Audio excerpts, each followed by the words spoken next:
돈을 버는 다양한 방법, 재테크 기사와 돈 되는 정보로 투자의 기준을 제시해주는 재테크 노하우 머니쇼 시작합니다. 간밤 뉴욕 증시 3대 지수 그야말로 상승을 넘어선 폭등 수준으로 크게 올랐습니다. 역시나 시장을 움직인 건 트럼프 대통령의 관세 정책이었죠. 네, 그렇습니다. 그야말로 역대급 주식 폭등세인데요. 네. 다우는 7%대, S&P 500 9%대, 그리고 나스닥은 12% 넘게 올랐고요. 필라델피아 반도체 지수도 18%나 넘는 상승폭을 보여줬습니다. 엔비디아, 애플을 비롯한 주요 대형 기술주들도 그야말로 폭등했고 테슬라도 꽤 많이 올랐습니다. 트럼프 대통령이 중국을 제외한 국가들의 상호 관세 부과를 90일간 중단하겠다고 발표했는데요. 뭔가 조금 빌레크만의 청기누설 비슷한 그런 예고편이 있었는데 결국은 저 상황이 왔습니다. 주식 시장의 급락도 급락이었지만 채권 시장에서 나타나는 장기 수익률의 급등이 아무래도 백악관의 저러한 정책 변화를 갖다가 이야기한 것 같은데요.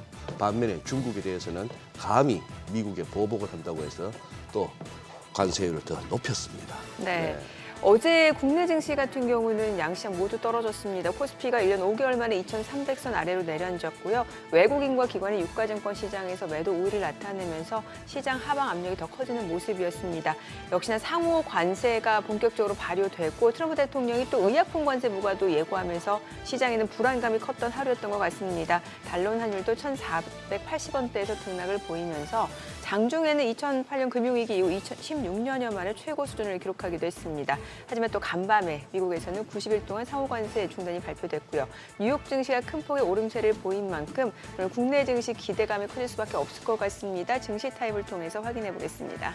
네, 오늘 하우머니에서는 환율에 대해서 짚어보겠습니다.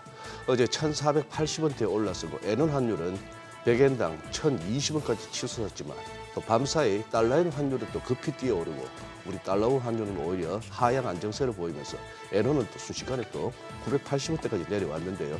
도대체 어디로 튀고 있는지 이 환율 앞으로 어떻게 움직일지 그 흐름을 짚어보며 관련 이슈까지 알아보겠습니다. 네, 지금 보고 계신 머니쇼는 SBS 비즈의 유튜브에서 실시간 시청이 가능합니다. 더 많은 국내 주식 정보 받아보실 분들은 카카오톡 채널 머니랩 추가하세요. 그럼 먼저 빠르게 돌아가는 글로벌 증시 상황부터 정리해 볼까요? 최주연 아나운서 소식 전해주시죠. 굿모닝 마켓입니다. 오늘 오랜만에 서학개미분들 발 뻗고 주무셨을 것 같습니다. 뉴욕 증시의 역대급 폭등 장세를 보였는데요. 시장이 고대하던 트럼프 풋이 드디어 현실이 됐습니다. 트럼프 대통령이 지금이 매수 시점이라고 밝힌 후 상호 관세를 유예한다고 전격적으로 밝혔는데요. 이번 조치로 경기 침체 우려가 누그러지는 한편 트럼프 대통령도 결국 시장을 무시할 수 없다는 점이 확인되면서 시장은 일제히 환호했습니다. 마감 상황 보면 다우지수가 7.87%, S&P 500 지수가 9.52% 폭등했고요. 나스닥 지수는 12% 넘게 오르면서 2008년 이후 최대 상승폭을 기록했습니다. 빅테크 기업들도 전부 불기둥을 세웠습니다. 애플은 15% 넘게 오르면서 하루 만에 시총 1위 자리를 탈환했고요. 엔비디아도 무려 18% 넘게 올랐습니다. 또 이외에도 마이크로소프트, 아마존, 알파벳 모두 10% 내외로 오르면서 지난 며칠간의 하락분을 하루 만에 거의 회복했습니다. 또 시청 6위부터도 보면 그간 낙폭이 컸던 테슬라는 4거래일간의 하락세를 끊고 22% 넘게 폭등했습니다. 이는 상장 이후 세 번째로 높은 상승률이고요. 메타와 브로드컴도 각각 14%, 또 18% 넘게 오름세 기록했습니다. 그래서 오늘 시장 흐름 살펴보면 개장 전만 해도 불안감은 컸습니다. 어제 트럼프가 중국에 대해서 50%의 추가 관세를 발표한 가운데 중국도 물러서지 않고 또다시 추가 보복에 나섰기 때문입니다. 중국은 10일부터 모든 미국산 수입품에 부과하는 추가 관세를 종전 34%에서 84%로 올리고 미국 기업들에 대한 각종 규제도 잇따라 발표하면서 이렇게 미중 무역 전쟁이 극에 달하고 각국별 상호 관세까지 발표되자 시장의 공포감은 커졌습니다. 하지만 트럼프 대통령은 이후 관세 부과를 한 지 하루도 되지 않아서 유예를 선언하자 시장은 일제히 급반등하기 시작했습니다.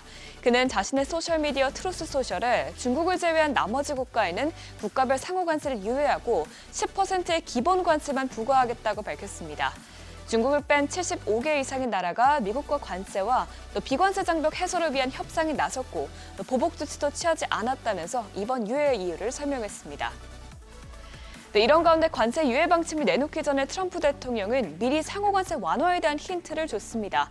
오늘도 장이 시작하자마자 하락세로 출발하자 트럼프 대통령은 곧바로 자신의 소셜미디어에 진정해라, 모든 것이 잘 해결될 것이라면서 지금이 바로 매수의 기회라고 강조했습니다.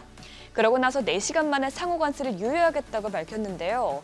트럼프 행정부에서 시장 반응 때문에 협상의 문을 열어둔 것은 아니라고 했지만 오늘 나온 트럼프 대통령의 발언을 보면 트럼프가 금융시장에 대해서 예의주시하고 있는 것으로 보입니다. 이렇게 일종의 트럼프 풋이 나오긴 했지만 당분간 연준 풋은 기대하기는 어려울 것 같습니다. 간밤 공개된 FOMC 의사록을 보면 신규 관세 조치가 나오기 이전에도 연준 의원들이 트럼프 정부의 정책의 불확실성이 크다면서 신중론을 취하는 게 적절할 것이라는 입장을 표했기 때문인데요. 의사록에서 거의 모든 의원들은 관세로 인해서 인플레이션이 상승할 위험이 있고 반대로 고용시장은 둔화할 가능성이 크다고 봤습니다. 그러면서 일부 위원들은 이런 상황이 발생한다면 위원회가 어려운 상충 관계에 직면할 수 있다면서 금리를 내리기 어려울 것이라는 점을 강조했습니다. 트럼프 대통령이 상호관세 발효를 유예하자 증시뿐만 아니라 자산시장 전반이 요동쳤습니다. 국제 수익률은 상승하긴 했지만 이 베어 스티프닝 현상이 크게 줄어들었는데요. 장중 4.5%까지 올랐던 10년물 금리는 인플레이션에 대한 우려가 줄어들면서 4.32%에서 마감했습니다. 또 간밤 진행된 10년물 국채 경매에 수요가 크게 몰린 것도 10년물 금리 매도세를 줄여줬죠. 반면에 소폭 오르던 2년물 금리는 금리 인하 가능성이 줄어들면서 3.91%까지 상승했습니다. 장초반 하락세를 이어가던 국제유가도 폭등세를 보였습니다. 그동안 원유 가격은 글로벌 무역 전쟁으로 인해서 원유 수요가 줄어들 것이라는 전망에 크게 하락했었는데 이 신규 관세 조치가 유예됐다는 소식에 강력한 되돌림 현상이 나왔습니다. 간밤 WTI와 브렌트유는 각각 4.65%, 4.3% 뛰었고요. 또 금값도 다시 상승 가도를 달리고 있습니다. 오늘 트럼프 대통령이 각 국가별로 상호 관세에 대한 협상의 문을 열어뒀지만 중국과는 여전히 무역 전쟁을 이어가면서 안전자산인 금에 대한 수요가 살아난 데다가 최근 금값이 크게 빠지면서 상승 여력이 커진 것으로 풀이되는데요. 금 선물은 3.98% 오르면서 2023년 10월 이후 가장 많이 올랐습니다. 비트코인도 가파르게 올랐습니다. 전반적으로 위험자산 선호 심리가 살아나는 것이 비트코인 가격을 끌어올렸는데요. 오늘 코인베이스에서 74,000달러대까지 떨어졌던 비트코인은 82,000달러대까지 상승했고요. 업비트에서는 오전 7시 기준 1억 2,200만 원대에서 움직였습니다. 굿모닝 마켓이었습니다.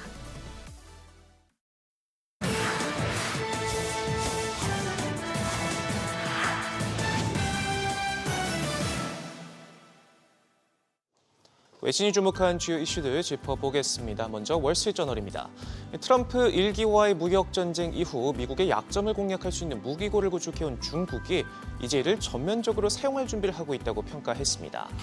트럼프 대통령이 관세를 무기로 삼아온 반면 중국의 전략은 단순 과세를 넘어 미국 기업들을 겨냥하고 있다 짚었는데요.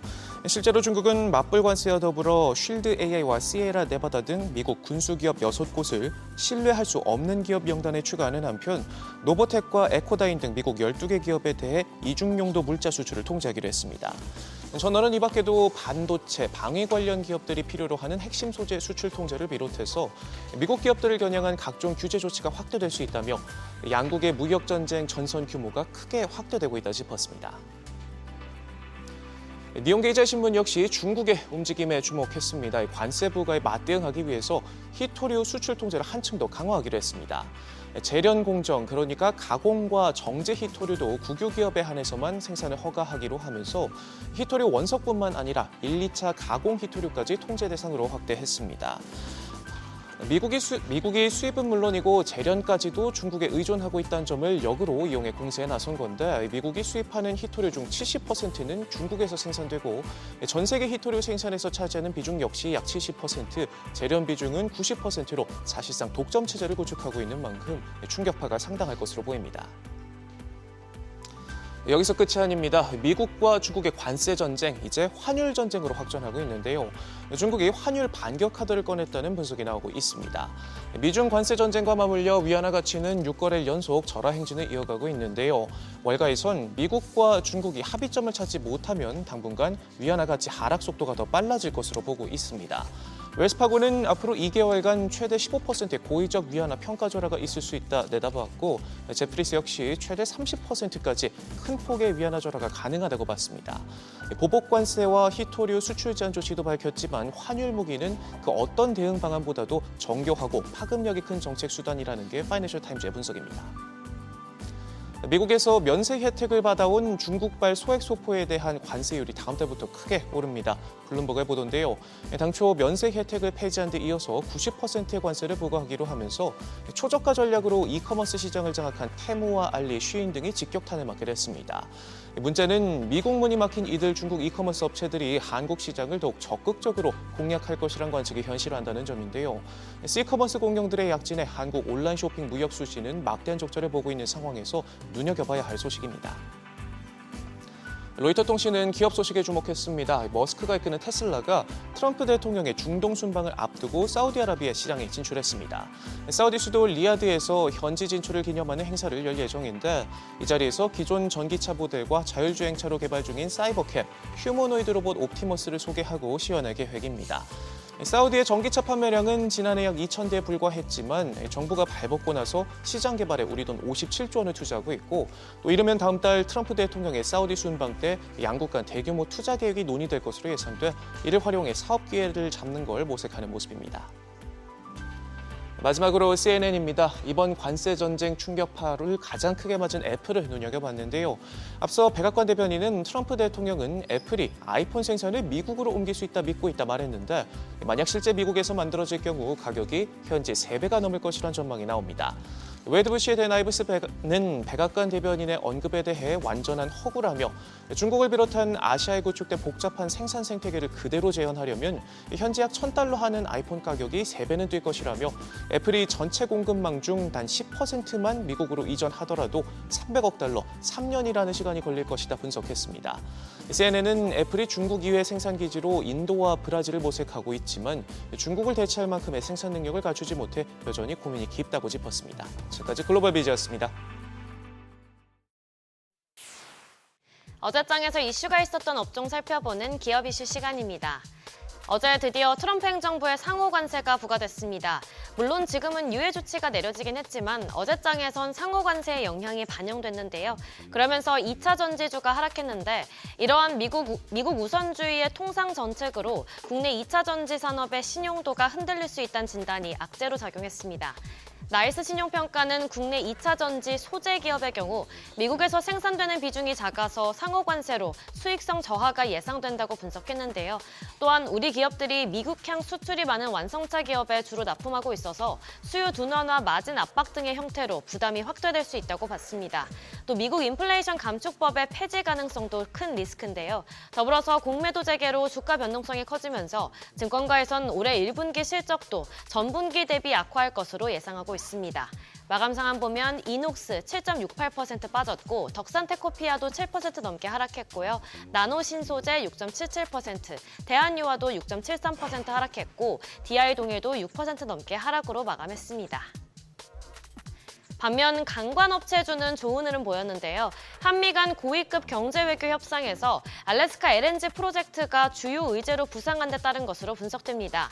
지난 8일 미국을 방문한 정인교 산업통상자원부 통상교섭본부장은 알래스카 LNG와 조선 분야는 미국이 특히 관심을 갖는 영역이라며 협상 테이블에 올려놓고 협의를 진행하겠다고 밝혔는데요.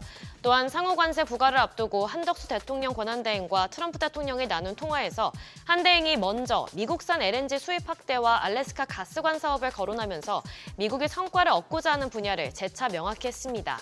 이에 향후 우리나라가 알래스카 LNG 프로젝트에 참여할 가능성이 커지면서 수혜 기대감에 관련주가 날아올랐습니다. 마감 상황 보면 동양철관 상한가 기록했고요. 넥스틸 26.25%, 하이스틸 11% 넘게 올랐고 휴스틸도 11% 가까이 올랐고 금강공업도 8.92% 강세로 마감했습니다. 6월 3일 조기 대선이 확정되면서 그동안 거론됐던 대권 주자들도 본격적으로 출사표를 던졌습니다. 특히 유력한 대선 후보인 이재명 더불어민주당 대표는 어제 대표직을 사퇴하고 대선 출마를 사실상 공식화했는데요. 사퇴 의사를 밝히면서 아쉽거나 홀가분하거나 그런 느낌은 사실 없다며 이제 또 새로운 일을 시작하게 될 것이라고 출마를 암시했습니다. 현재 더불어민주당은 이재명 대표의 지시로 세종시 행정수도 이전을 다시 추진하고 있는데요.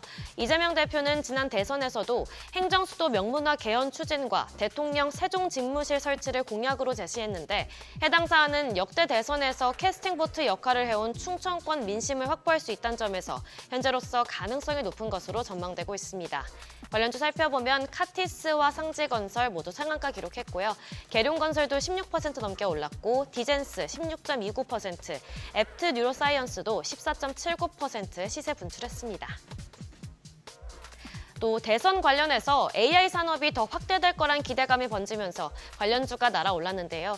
더불어민주당의 정책 조직인 미래경제성장전략위원회가 국부펀드 조성 프로젝트를 본격적으로 제안했습니다. 미국의 AI 인프라 펀드처럼 국가 투자 펀드를 운용해서 AI 생태계에서부터 청정에너지, 지역개발 등 장기적인 산업 육성에 필요한 펀드를 만들자는 게 골자인데요. 더 나아가 더불어민주당이 전문성 있는 AI 정책 마련에 속도를 내는 과정에서 지난달 7일 출범한 AI 강국위원회에 신진우 카이스트 석좌 교수를 원외 부위원장으로 임명한 점도 호재로 작용했습니다. 이처럼 AI 정책 관련 수혜 기대감이 커지면서 관련주가 강하게 시세 분출했는데요. 관련주 살펴보면 링크드인이 상한가 기록했고 모코엠시스 18.5%, 사인앱소프트도 14% 넘게 올랐고요. BQAI 11.39%, 솔트웨어도 7% 가까이 상승으로 마감했습니다. 지금까지 어제장 이슈 전해드렸습니다.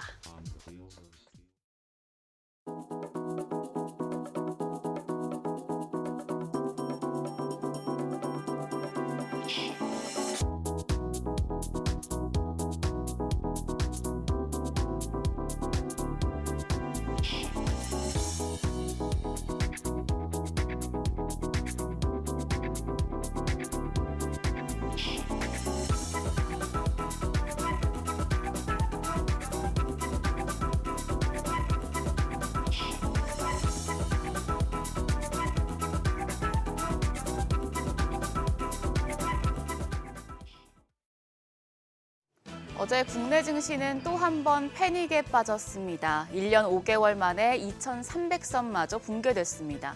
그런데 밤사이에 극적인 반전이 나왔습니다. 트럼프 대통령 입만 바라보고 있자니 정말 멀미나는 상황인데요.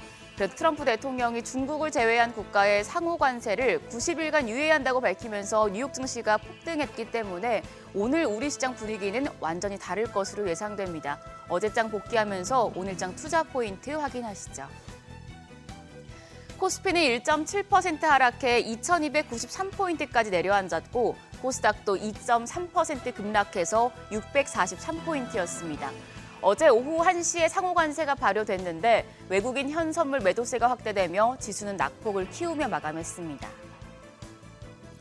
환율이 요동치고 있습니다. 어제 환율은 정류장 마감 시간 달러 기준 10원 90전 급등해서 1,484원 10전의 거래를 마쳤습니다. 금융위기 때인 2009년 3월 10 이후에 최고치였습니다. 미중 무역 분쟁 격화에 따른 위험회피 심리가 커졌고 또 미 국채금리가 계속해서 오른 데다 세계 국채지수 편입이 연기된 부분, 여기에 위안화 약세까지 겹친 데 따른 것입니다. 그런데 야간 거래에서는 환율이 또 급락했습니다. 미국의 관세유예 발표 전에 베튼스 재무장관이 동맹국과의 협상 가능성을 언급하면서 야간 거래에서 환율 1,472원에 마감했습니다. 그리고 관세 유예가 발표된 후에 새벽 6시 기준 역외 환율 1,446원 80전까지 크게 떨어졌습니다. 최근 환율 급등이 외국인 자금 이탈을 부추기면서 증시에 굉장한 악재로 작용해 왔는데요. 오늘 외환시장 급락 출발할 것으로 예상이 되면서 지수 반등에도 힘을 보태줄지 주목되고 있습니다. 어제까지 시장에 비우호적인 수급 상황이 이어졌습니다. 어제도 외국인 양시장에서 팔자 포지션을 이어갔습니다. 유가증권 시장에서 1조 원 넘는 강한 매도세를 나타냈습니다. 기관도 700억 원 가까이 순매도하면서 지수의 하락을 부추겼습니다. 개인만 홀로 9,300억 원 매수 우위 기록했습니다. 코스닥 시장에서도 외국인은 1,000억 원 가까이 순매도했습니다. 반면 기관이 200억 원에 가까운 매수 우위 보여줬고 개인 역시 840억 원 순매수했지만 지수는 급락했습니다. 시가총액 상위 종목은 또 한 번 퍼렇게 멍이 들었습니다. 어제 삼성전자가 1% 가까이, SK하이닉스 2.6% 하락했고 셀트리온은 5% 넘는 낙폭을 기록했습니다. 장중에 52주 신저가까지 내리자 서정진 회장이 주식 500억 원을 매입한다고 발표하기도 했습니다. 코스닥 시장에서도 대부분의 종목이 하락했습니다. 알테오젠이 3.6%, 또 반락했고 HLB가 5% 넘게, 삼천당 제약이 12% 급락하는 등 바이오 대표주도 충격이 컸습니다. 이런 와중에도 레인보우 로보틱스와 코오롱 티슈지는 저가 매수세가 유입되는 분위기였습니다. 오늘 국내 증시 반등이 예상되는데요. 지금이 매수 타이밍일까 의견이 분분합니다. 일단 밸류에이션 측면에서 보자면 지금 코스피 주가 순 자산 비율 PBR이 0.8배 수준까지 하락해서 지난 25년간 딱 3번 있었던 자리에 위치해 있습니다. 한화투자증권은 지금 주식을 사야 한다고 리포트를 냈습니다. 미국 경기 침체에 대한 우려가 나오지만 고용 둔화가 지금 금융시장이 악화했던 정도로 빠르게 진행되고 있진 않다는 건데요. 소비자 신뢰지수가 소비 심리지수를 하회했을 때 실업률이 상승하고 경기 침체에 빠졌음을 확인할 수 있는데 이 지표가 3월 말 기준으로는 36포인트나 차이 난다는 점을 근거로 들었습니다. 그러면서 코스피가 PBR 0.8배까지 하락한 뒤 이후 20일 거래의 평균 수익률이 플러스 6.8%였다며 지금 주식을 사모을 것을 권했습니다. 만약 이 조언대로라고 매수를 하려고 한다면 어떤 종목이 좋을까요? 지난 9거래일 동안 국내 증시에서 11조 원 넘게 매도 폭탄을 던진 외국인이 어떤 종목을 샀는지 좀 살펴봤습니다. 외국인은 거센 매도 공세에도 원자력과 전력 관련주를 사들이는 것으로 나타났습니다. 외국인 순매수 종목들 참고하시죠. 다만 지금 상호 관세를 아예 철회한 게 아니고 또 중국에 대해서는 오히려 관세율을 더 높이면서 미중 무역 분쟁 가능성은 여전한 상황입니다. 그래서 뉴욕 증시 시간외 거래에서도 중국 사업에 영향을 받는 애플이나 엔비디아 등의 주가는 소폭 하락했기 때문에 너무 급격한 매수는 시기상 이르다는 분석도 있습니다. 본인의 투자 성향에 맞춰서 전략 세우시길 바랍니다. 일정입니다. FOMC 의사로 공개됐고요. 오늘은 우리나라 옵션 만기일입니다. 수급적으로 변화가 있을지 체크하시죠. 장중에 중국의 3월 CPI와 PPI가 발표되겠고 밤에는 미국의 3월 CPI와 주간 실업수당 청구 건수가 나오는 만큼 경제 지표들도 확인하셔야겠습니다. 한편 어제 시간외 거래에서는 로봇과 양자암호 관련주가 강했습니다. 로봇은 장 마감 후에 삼성전자가 자회사 레인보우로보틱스와 손을 잡고 휴머노이드 로봇 개발에 속도를 내고 있다는 소식에 영향을 받았습니다. 양자암호 관련주도 흐름 좋았는데요. 간밤 뉴욕 증시에서 아이온큐와 리게티 컴퓨팅 등의 관련주가 급등했기 때문에 오늘 장에서도 강세 이어질 가능성이 높겠습니다. 그럼 넥스트레이드 프리마켓 상황 보겠습니다. 오늘 우리 시장 어제 급락한 이후에 어떤 출발을 보여줄까요? 일단 프리마켓 시가총액 상위 종목 5위권 종목 거래가 확인하시죠. 프리마켓에선 지금 5위권 종목들 급등하고 있습니다. 삼성전자 지금 대체거래소에서는 7% 가까이 급등합니다. 거래가 56,700원. SK하이닉스가 12.48% 폭등하고 있습니다. 거래가 18만 5,600원이고요. LG에너지솔루션이 5.1% 오름세로 32만 9,500원. 삼성 바이오로직스가 3.63% 오름세 보여주고 있습니다. 현대차도 급등합니다. 7.2% 오름세로 현재 거래가 19만 800원 나타내고 있습니다. 코스닥도 보시죠. 시가총액 5위권 종목 모두 흐름이 좋습니다. 알테오젠이 6.47% 급등하며 37만 원, 에코프로비엠이 8% 넘는 급등세 보여주고 있습니다. 거래가 10만 2,400원이고요. HLB가 4%대 오름세로 5만 4,800원, 에코프로도 8% 가까이 상승 중입니다. 5만 1,600원, 5만 1,500원대에 거래되고 있습니다. 더불어서 레인보우 로보틱스 상승세 이어갑니다. 8.26% 상승하며 현재 거래가 26만 2,500원으로 집계되고 있습니다. 여기까지 프리마켓 점검했습니다. 오르락 내리락 멀미나는 시장에 투자자분들 머릿속이 복잡하실 텐데요. 그래도 일단은 오늘 국내 증시 급등하면서 출발할 것으로 예상이 됩니다. 코스피 PBR이 0.8배까지 낮아진 가운데 반등하는 자리인 만큼 포트폴리오 점검하면서 투자 전략도 재정비해 보시죠. 지금까지 어제장 오늘장이었습니다.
네, 현재 시각 8시 26분 향해 갑니다. 지금 보고 계신 머니쇼는 SBS BG앱과 유튜브에서 실시간 시청이 가능합니다. 특히 SBS BG앱 다운로드 받으셔서 시청하시면 다양한 정보 확인해 보실 수 있고요. 더 많은 주식 정보 원하시는 분들은 카카오톡 채널에서 머니를 검색하셔서 친구 추가하시기 바랍니다. 라고 저희가 매일 이렇게 기계적으로 말씀을 드렸는데 제가 이제서야 이제 솔직히 말씀드리면 좀 들어가 봤어요. 머니랩. 네. 들어가 봤더니 아니 실시간 이렇게 사실 요즘엔 정보의 홍수 속에 살고 있잖아요. 그러니까요. 그런데 진짜 필요한 그런 뉴스들을 정리해서 그 오픈 채팅방에 올라오더라고요, 링크가. 그래서 그래. 예. 조금 어떤 뉴스를 봐야 될지 모르겠다 하시는 분들은 여기 오픈 채팅방 들어가시면 그 머니를 검색하셔서 그러면 뉴스도 실시간으로 좀 추려주니까 좋더라고요. 예. 볼 게 너무 많고 올라오는 뉴스도 너무 많으니까 네. 그것도 큰 도움이 되죠. 그렇죠. 예. 이렇게 뭔가 정보의 중요성을 좀 가려주는 거잖아요. 어떤 그동안에 정보를. 맨날 머니랩 소개할 때 AI 같았는데 오늘은 인간 같으시네. 네, 좀 기계적으로 했는데 기계적으로 하셨어요? 진짜 도움이 되는지 한번 보려고 해봤습니다. 아니 간밤 뉴욕 증시 이렇게 폭등할 거였습니까? 아니 그래. 트럼프가 예. 지금이야말로 매수하기 좋은 시점이다. 좀 차분해야 된다라고 하니까 3시간 만에 폭등했어요. 그러니까요. 네. 아, 이 이제 단기 급락 이후에 어떤 뭐 진바닥 여부야 아무도 네. 장담하지 못하지만 언제 한번 반등이 나올까 그걸 갖다 계속 이제 저울질하고 있던 중에 중국과 미국 사이의 갈등이 계속 에스컬레이션 되면서 네. 근데 어제 좀 그거 하지 않았습니까? 중국에서 우리도 50%더 때릴 거예요라고 했잖아요. 34%에서 84%. 84% 우리 시간으로 저녁에 그러니까 이제 그렇게 했는데도 불구하고 시장이 그렇게까지 뭐 이렇게 경악하는 모습은 아니었단 말이죠. 뭔가 이제 강대강으로 가다 보면 어느 순간에는 뭐 피 튀기는 싸움이지만 좀 어느 정도 좀 진정되지 않을까라는 기대감도 있었던 것 같고 사실 그랬던 것 같은데 네. 그때부터도 벌써 이제 벌써 이 정도 뉴스에 대해서도 내성이 생기나 했는데 결국 트럼프 대통령이 또 확. 그러니까요. 근데 여러 가지 조짐은 여러 가지 있었습니다. 결국에 그 전에 나온 가짜 뉴스라고 했던 거 있잖아요. 그게 가짜 뉴스가 가짜 뉴스가 아니었던 아니었어요. 거죠. 아니었던 네, 거죠. 그러니까 내부자 사이에서 다 흘러나온 얘기가 돌았던 거였어요. 것 같고. 아니면 의도적으로 흘린 걸 수도 있고. 의도적으로 흘린 것일 수도 있고. 네. 그리고 아마 주식도 주식이지만 아마 채권 시장이 좀 겁이 났던 것 같아요. 아니 근데 간밤에 그래도 여전히 수익률 채권 국채 수익률 자체는 좀 올라가고 있는 상황이잖아요. 그래도 10년물 4.5%를 올랐었던 게 그래도 그래도 조금, 4.34, 4.35까지 이렇게 많이 내려왔고 예. 그리고 이런 상황이면 연준이 금리 인상하기는 어렵겠다 싶으니까 오히려 2년물은 2년물이 좀 더 많이 올라버리면서 네. 커브가 갑자기 이제 확 플래트닝 누워버렸죠. 뭐 그런 상황이 됐는데 서로 지금 우기는 것 같습니다. 내가 이겼다고 얘기하는 것 같은데. 아니 지금 트럼프는 또 새벽에 우리 시간 새벽 2시 한 15분 넘어서 네. 중국에 125%또 관세 때리겠다면서요. 그러니까 네. 중국에다가 또 50. 누가 더 많이 때리나요? 예, 약간 누가 그런 더 느낌. 많이 때리나 됐는데 뭐 결국 이렇게 되면 시장으로서는 본 거 아닙니까? 언제든지 또 변할 수 있다. 그렇죠. 예. 야, 근데 이렇게까지 하는 거 보면 시장은 엄청 사고 싶었던 거고 기다렸던 거고 그리고 네. 또 시장에 보니까 예전보다 다르게 확실히 그 어떤 기계적인 매매 이런 것들이 뭐 고빈도 거래를 하나? 어제 같은 장에서는 이제 쇼친 쪽에서는 쇼친 빠르게 또 쪽에서 또 정리를 이제 해야 그, 되니까 예, 이것까지도 시장 랠리를 좀 이끌었던 게 그럴 아닌가. 것 같아요. 예. 뜨거 하면서 또 감아야 되니까. 그렇죠. 그렇습니다. 자, 여러 가지 또 관세 뭐 여러 가지 시장 이슈 좀 점검해 봐야 될 것 같은데 오늘 함께 해주실 분 소개하겠습니다. 강정수 블루닷 AI 연구센터장님 함께합니다. 어서 오세요. 어서 오십시오. 반갑습니다. 예. 어제 오후에도 뵙고 오늘도 뵙고. 아. 네. 그러면 박사님 어제 머니쇼 플러스에 나오실 때만 네네, 해도 한번 처음 나와봤습니다. 예. 그러고 나서 몇 시간 후에 미국 장이 열렸고 네. 이렇게 됐는데 네. 이 정도까지 예상하셨습니까? 당연히 예상 못했죠. 그죠? 너무 사실 놀라움인 거고 사실 글로벌 무역 전쟁이 미중 무역 전쟁으로 재편되는 것이 아닌가 그런 네. 느낌이 나왔는데 바로 어제 아침에 뉴스 보니까 백악관 앞에서 스콧 베센트 장관하고 미국 언론들과 인터뷰에서 바로 예. 기자가 질문하더라고요. 이제 글로벌 무역 전쟁 끝난 거냐? 끝난 거냐? 미중만 싸우는 거냐 했더니 전혀 아니다. 협상이 시작됐다라는 네. 거고 협상이 결과가 나올 때까지 시간이 걸리는 거기 때문에 네. 90일 연기한 것이지 우리가 지금 중국하고만 싸우는 것이 아니라 전체 판을 흔들고 있는 것은 변함이 없다. 하지만 중국 외에 나머지는 일종의 백기 뚫고 투항을 하면서 협상을 지금 제안하고 있으니 이들이 협상 진행 중에 이 지금 관세를 집행할 수는 없는 거다라고 이렇게 설명을 하더라고요. 네. 그래서 이제는 협상 국면으로 분명하게 들어갔지만 중국은 예외로 남아 있고 그리고 중국에 대해서 강하게 이렇게 하는 것은 특히 EU를 발목을 잡았다고 볼 수 있습니다. 유럽연합 같은 경우에는 사실은 보복이라든지 이런 것들을 준비하고 있었고 미국의 곡물에 대한 어떤 관세라든지 이런 걸 준비하고 있었는데 중국에 저렇게 세게 나가는 걸 보고서 아, 우리는 그냥 협상하자 쪽으로 지금 유럽연합은 튼 거잖아요. 예. 그래서 두 마리 그 강국 두 마리가 아니죠. 두 마리 토끼라고 표현하려다가 두 개의 강국인 예, 예. 유럽연합과 중국하고 두 개와 무역 협상한다는 건 되게 무역 전쟁을 한다는 건 되게 어려웠을 텐데 그나마 미국 입장에서도 중국하고 집중되는 것은 오히려 해볼 만한 싸움이 되지 않을까라는 생각이 들고요. 또 하나 재미있게 제가 봤던 부분은 이 반등에서 이제 나스닥 같은 경우에 12.16% 상승했는데 이거는 진짜 24년 만에 하루 만에 상승폭에서는 가장 컸다라고 볼 수 있고요.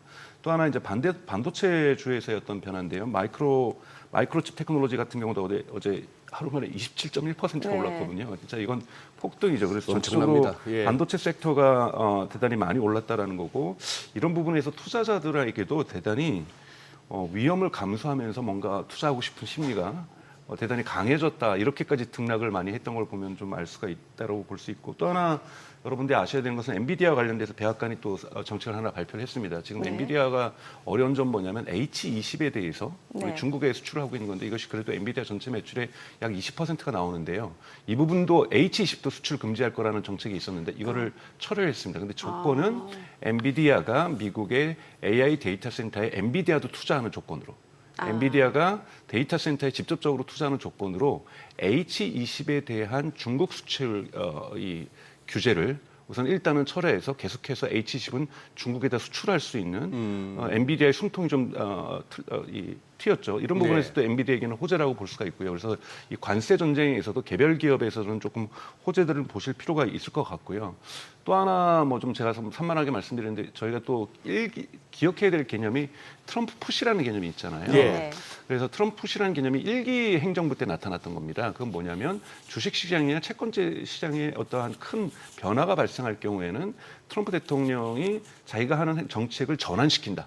네. 전환을 바꾼다. 이걸 트럼프 푸시라고 우리가 정의를 했었는데 예, 예. 그러다 보니까 어제 이제 논쟁이 됐던 것이 트럼프 푸시 여전히 유효한 것 아닌가. 90일 유효를 가지고서 그랬더니 또 백악관에서는 아니다. 트럼프 푸시는 1기 때 있었던 거고 그걸 유지하지는 않는다. 이건 분명하게 얘기를 하고 있는 거는 백악관에서 얘기하고 있는 것은 협상이 시작됐기 때문에 유예한 것이지 전체 이 관세 정책에 대한 전략적 변화는 없다라고는 계속 강조를 하고 있어요. 그럼에도 불구하고 시장은 되게 안도하고 있는 모습이 아닌가라고 생각이 들고 또 일부에서 승자는 또 일론 머스크다라는 평가도 있어요. 일론 머스크하고 여러분 아시는 것처럼 한판 큰 싸움들이 있었고 네. 그런데 전체적으로 중국을 제외하고서는 이 머스크가 원했던 방식으로 좀 완화된 것이 아닌가 이런 주장도 있지만 또 일각에서는 네네. 일론 머스크는 마지막 이 중국의 입장에서도 일론 머스크는 마지막 꽃놀이패고 언젠가 만약에 중국에게 마지막 미중 갈등이 심화될 경우에 네. 심지어 트럼프마저도 일론 머스크를 버릴 경우에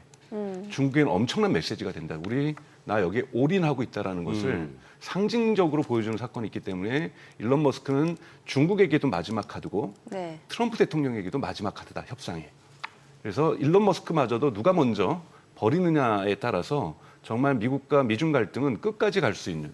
왜냐하면 테슬라 같은 경우에는 중국 비즈니스가 전체 3분의 1을 차지하는 걸 넘어서서 네. 대단히 중요한 테슬라의 기업 가치에서 중요한 것이 중국 시장인 거고 아직 테슬라에 대해서는 중국도 어떠한 제재를 지금 취하고 있지 않고 있죠. 네. 그리고 트럼프 대통령 같은 경우에는 일기 행정부와 다르게 분명하게 이 지금 혁신의 아이콘이잖아요. 네. 일론 머스크가 상징하고 있는 스페이스 X도 그렇고 테슬라도 마찬가지고요. 근데 이것과 함께하고 있으면서 트럼프의 그 낡은 이미지, 일기 때 있었던 이것이 완전히 탈색되면서 트럼프가 미국의 어떠한 혁신의 이미지로 트럼프 대통령도 많이 동화가 돼 있는 상태거든요. 그렇기 때문에 트럼프를 일론 머스크를 쉽게 버릴 수가 없습니다. 하지만 정말 중국과의 마지막 갈등에서 나는 일론 머스크 테슬라에도 손해보는 것도 감내하겠다라고 나올 경우에는 정말 중국하고 올인하고 있다는 것을 시장에 상징적으로 보여줄 수 있기 때문에 아직 여러분 마음을 놓으실 때는 아니다. 왜냐하면 아직 이렇게 올랐어도 여러분 4월 2일 전에 정말 트럼프가 이런 상호 관세를 발표하기 전보다는 4% 정도 마이너스거든요. 예. 그렇기 때문에 아직까지 완전히 마음을 놓을 단계는 아니다는 말씀을 좀 드리고 싶습니다. 네, 박사님 말씀하신 대로 지금 어제 하루에 폭등세로 진짜 역사적인 그리고 역대급의 그 급등세로 인해서 그 4월 2일이 이른바 그 해방의 날, 리버레이션 데이라고 해서 이제 막 발표하고 했던 그날인데 그날에까지는 조금 못 미치는 정도의 반등이에요 보니까. 근데 거의 근사하게 거의 쫓아가죠. 근처 와서 이제 지금부터 다시 봐야 된다 하는 거고. 지금 지수선물 흐름 보니까 그러면 어제 그 폭등세에 이어서 오늘도 확 달리느냐 보면은 조금 이제 조심스럽고 빠지진 않는데 그렇죠. 그런 상황인데 저는 이제 테슬라와 일론 머스크의 앞으로 운명 내지는 트럼프 대통령의 머스크를 어떻게 보는가가 중요하다고 하셨는데 저도 상당히 그 공감하는 것이 어제 엔비디아가 18% 넘게 올랐지만 M7 중에 제일 많이 오는 거는 테슬라입니다. 22.7%인데 이게 보니까 뭐 기술적으로 볼 것 같으면 얼추 한 214, 215불에서 쌍바닥도 만들고 그림은 좋게 나왔는데 이거 같아요.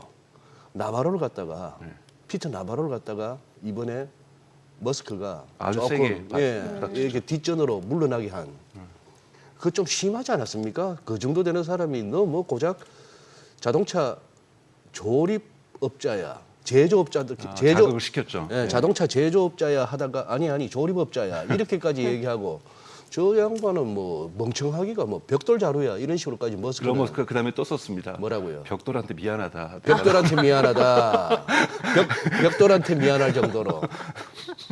근데 지금 문제는 어제 말씀하신 베센트 장관이 얘기하는 중에 저는 그게 들어오더라고요. 협상은 내가 한다 그러더라고요. 네. 100%. 예. 네. 그 표현이 나바로는 이제 강경파 나바로는 조금 이렇게 네, 일전으로 지금 그래서 지금 미국 언론에서 지금 오늘 엑시어스라든지 뉴욕타임즈에서 얘기하는 것이 일론 머스크의 승리다. 즉 나바로의 권력 투쟁에서 네. 일론 머스크가 이겼다라고 지금 표현을 하고 그런 것 있거든요. 같아요. 네. 그래서 이런 부분에서 어차피 나바로는 이 어드바이저, 그러니까 이 고문이죠. 고문이었죠. 고문이었던 거고 실행은 지금 스콧 베센트가 하고 있는 거고 네. 그 부서에서 지금 전담을 하고 있는 거잖아요. 네. 그렇기 때문에 스콧 베센트가 실권을 지금 잡고 그 사이에 제가 보기에는 뭐 백악관 대변인은 아유 저기 애들 좀 싸우는 거 원래 애들 크면서 싸우잖아라고 이야기했지만 내부에서는 권력 정리가 좀 있었던 거라고 보고 있는 거고요. 그런 부분에서 스콧 베센트가 훨씬 더 일론 머스크하고 친화적이거든요. 이런 부분에서 일종의 나바로에서가 한 발 물러서고 네. 스콧 베센트가 전면했으면서 사실은 궁극에서는 일론 머스크가 1차적인 아직은 이 싸움이 끝난 것이 아니기 때문에 1차선에서는 그래도 한번 1승을 했다라고 이렇게 평가를 할 수가 있습니다. 중국이 예고한 이제 자기들이 50% 더 올린 84%를 갖다가 적용하겠다는 게 오늘부터 아닙니까? 그렇죠. 이거는 뭐 중국이 극적으로 뭔가 또 처리한다거나 이거는 기대할 만할까요? 저는 시진핑에 대한 주석에 대한 다양한 언론들 분석을 보면 미국 네. 언론들이 요즘 표현하는 걸 뭐라면 저 사람은 트럼프하고 푸틴을 합친 사람 같다. 아, 그렇게 시진핑을 평가하거든요. 그러니까 근데 시진핑이 과거엔 그러지 않았는데 트럼프화 됐다라는 뭐 혹한지는 아닌지 잘 모르겠지만 그러니까 대단히 한번 이렇게 딜과 협상에 있어서 왜냐하면 2018년에 그 중국과 지금의 중국이 다르다라는 거예요. 그러게요. 다들 그렇게. 네, 다르고 물론 내수 시장은 좀 약화되고 부동산 위기도 있었지만은 확실하게 제조업에서의 이 성과라는 건 어마어마하다라는 겁니다. 네네. 여러분 보셔야 될 것은 여러분 지금 글로벌 경쟁에서 뭐 심지어는 연필마저도 독일도 연필을 이제 독일이 사실은 연필을 대단히 잘 만드는데요. 독일도 중국 없으면 연필을 못 만들거든요. 네. 그러니까 그 정도로 분업화되어 있다라는 건데요, 여러분. 애플이 스티브 잡스 때부터 그렇고요. 애플이 중국에서 지금 현재 아이폰 70%가 조립이 됩니다. 과거에는 80%였지만 70% 조립되는데 한국 뭐 삼성전자도 LG전자도 많은 것을 납품하지만 거기에 들어가는 나사 하나도 중국의 기업들이 납품을 하고 있단 말이에요. 근데 이 나사의 퀄리티를 높이기 위해서 그 기업에 애플이 R&D 투자를 해줬어요. 이 나사 하나도 대단히 견고하게 만들도록 업그레이드를 시켜놨다라는 거예요. 예. 그런데 이것이 두 가지 양면의 칼인 거죠. 하나의 입장에서는 애플 입장에서는 소비자 입장에서는 되게 좋은 물건을 갖게 되는 거고 여러분 미국에서 아이폰의 시장 점유율은 50%입니다. 네. 근데 이거를 갑자기 지금 미국으로 옮긴다고 해서 나사 만드는 공장도 미국에 생길 수 있느냐? 이건 아니거든요. 그런 면에서 아이폰을 미국에서 만든다는 것 자체가 뭐 데나이브스도 얘기하고 있지만 이건 거의 불가능에 가까운 거다. 그러니까 미국의 기술력들을 약화시킨 거라고 얘기를 하지만 또 하나 미국에서 우려시키는 것은 그 나사가 드론으로 들어가고 있다는 거고 그러니까 그러니까 이 나사가 중국의 국방으로 들어가고 있다는 네. 거거든요. 그러니까 미국이 키워놓은 다양한 이러한 공급망에 대한 높은 수준의 제조 능력이 예. 거기에만 머물지 않았고 네. 전기 자동차로 들어가고 휴머노이드 로봇으로 들어가고 드론으로 들어가고 중국 국방으로 들어가고 있다는 것이 미국의 우려 또한 저는 대단히 타당한 우려라고 저는 생각이 들고 그렇다고 해서 이걸 갑작스럽게 미국으로 다 옮긴다는 것도 불가능하고 대단히 어려운 관계 속에 지금 중국하고 미국은 대면하고 있다는 것도 저는 맞다라고 저는 생각이 들어요. 네. 이게 지금 트럼프 대통령이 4년 임기 내에 트럼프 대통령의 의도대로 해결될 만한 그런 간단한 문제도 아니고 지금 박사님 말씀하시니까 그게 그 영상이 떠오르네요. 어제 말고 그저께 머스크가 또 X에 하나 영상을 올렸는 게 그 이미 오래되신 분입니다만 밀턴 프리드만이 연필 하나 들고 와가지고 이 연필 하나에도 얼마나 많은 재료와 부품이 근데 이 연필을 우리 미국에서 못 만들고 있다 이런 분위기인 거예요. 네. 그러니까 참 여기서 그러면은 중국을 완전히 배제하고 중국산 원료가 됐건 완제품이 됐건 뭐 중간재가 됐건 이걸 갖다가 몇 프로입니까? 그러면 지금은 104%에서 125%까지 그냥 올렸다. 이게 이런 상황 하에서 완전히 자급자족 형태의 미국에서 뭘 만든다. 저는 불가능하다고 보는 것은 이것은 대단히 장기 계획이 돼야 됩니다. 그러니까요. 여러분, 실리콘밸리라는 것이 만들어졌다는 건 거기서 반도체가 처음 만들어지는 그러니까요. 거잖아요. 그 반도체를 미국이 만들려고 시작하자마자 4년 만에 모든 반도체 공장을 싱가포르가 말레이시아로 옮깁니다. 네. 당시 미국에서는 시간당 임금이 2달러였는데요. 싱가포르가 말레이시아는 0.01달러였어요. 하하. 그러니까 안 옮길 수가 없었던 경쟁이- 거죠. 뭐 경쟁이 그러다 아니고, 보니까 네. 싱가포르로 말레이시아로 갔고 네. 이 흔히 말하는 이런 부분에서 미국은 그때부터 1950년대부터 자신들의 제조업을 지금 거의 70년에 걸쳐서 아웃소싱 외부화를 시켜놨다라는 예, 거예요. 예. 이 70년 제조업의 외부화 역사를 예. 단 1년 만에 다시 되돌릴 수는 없다라는 거죠. 그렇죠. 이거를 트럼프가 저는 모르고 있다고 생각하지는 않습니다. 그렇겠죠. 네. 다만 이것의 방향을 틀어보고 싶은 거죠. 제조업을 이제는 단계적으로라도 옮겨야 된다라는 거고 이것이 내 임기 내에 다 도달하지는 않더라도 그것이 역전 불가능하는 시작을 만들어줘야 된다. 이것이 저는 현실적인 정책적 목표가 아닐까라고 저는 생각이 듭니다. 저희가 정말 저희 투자자분들 아셔야 되는 것이 이 아웃소싱의 역사라는 건 1950년대 후반부터 시작됐다라는 것. 오래됐죠. 네, 예, 이 예, 실리콘 예. 반도체라는 게 탄생하면서부터 이루어졌다라는 거고 예. 왜 하필이면 예를 들면 SK 하이닉스도 우리나라 기업 입장에서 중국에다 공장을 두고 있는가 또 우리가 봐야 된다는 거죠. 중국 시장이 크기도 하지만 거기서 납품되는 실리콘이라고 하는 우선 실리콘이라는 원자재가 들어와야 되잖아요. 네. 실리콘 원자재의 절대 다수가 중국에서 생산이 됩니다. 그럼 중국에서 기업들이 고품질의 원자재 실리콘을 납품하기 때문에 그곳에서 빠른 속도로 저렴한 가격에서 받아서 네. 제품을 조립하려는 거고 제품을 조립하는 기술이라든지 아까 제가 나사의 예를 들었지만 아이폰이 미국에서 생산된다라는 것은 그 공급망 주변에 있는 이 부품을 가지고 또 생산하려는 SK 하이닉스에도 도움이 된다는 거거든요. 네. 또 SK 하이닉스도 거기서 몇 년을 지내면서 얼마나 많은 그 중국 부품 업체들에게 실력을 높게 해줬겠어요.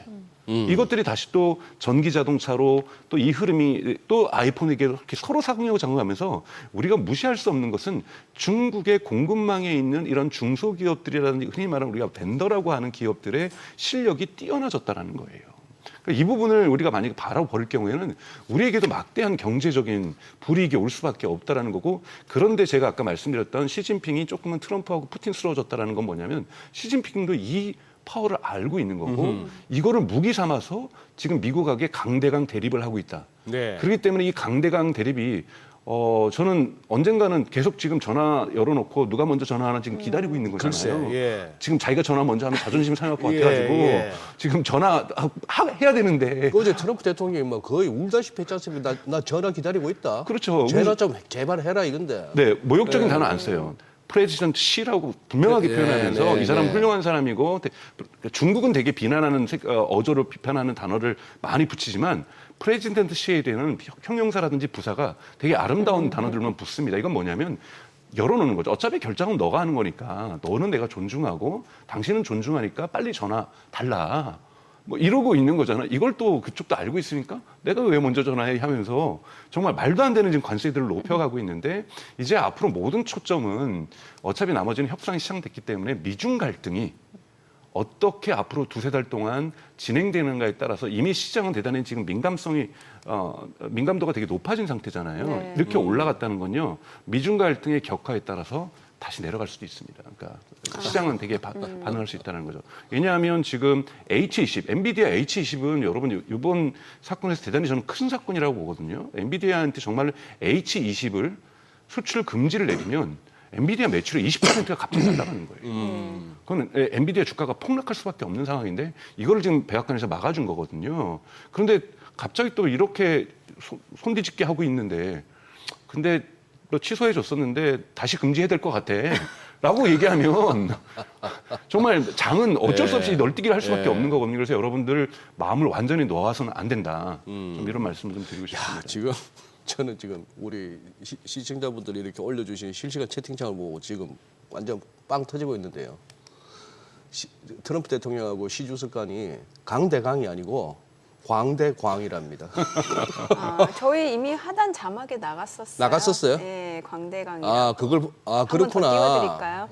저걸 네. 보고 네. 재밌다고 올리신 거구나. 그러네요.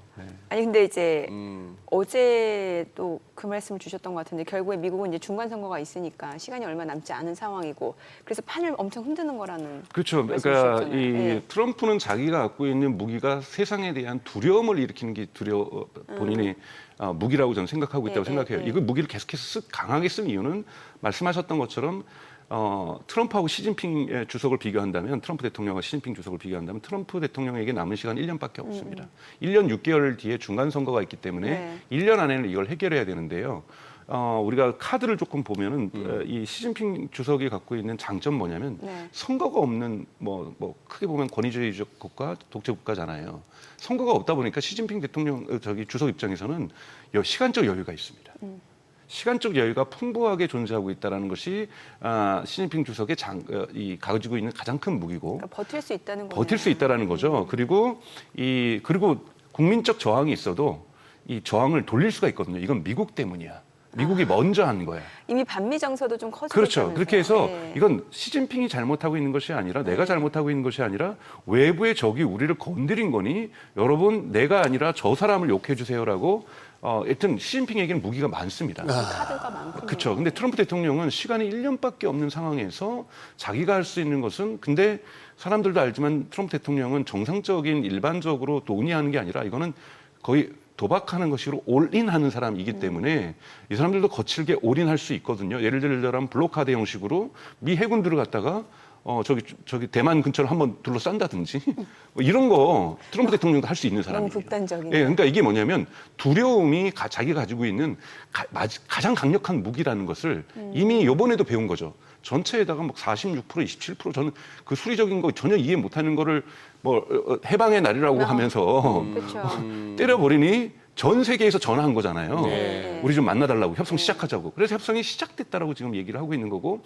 75개 국가에서 연락이 왔다라고 지금 트럼프 대통령 자랑하고 있는 거잖아요. 네. 이렇게 해서 내가 이거는 한판 이겼다라고 지금 얘기를 하는 건데 마지막 저 큰 내가 싸워야 될 저 중국.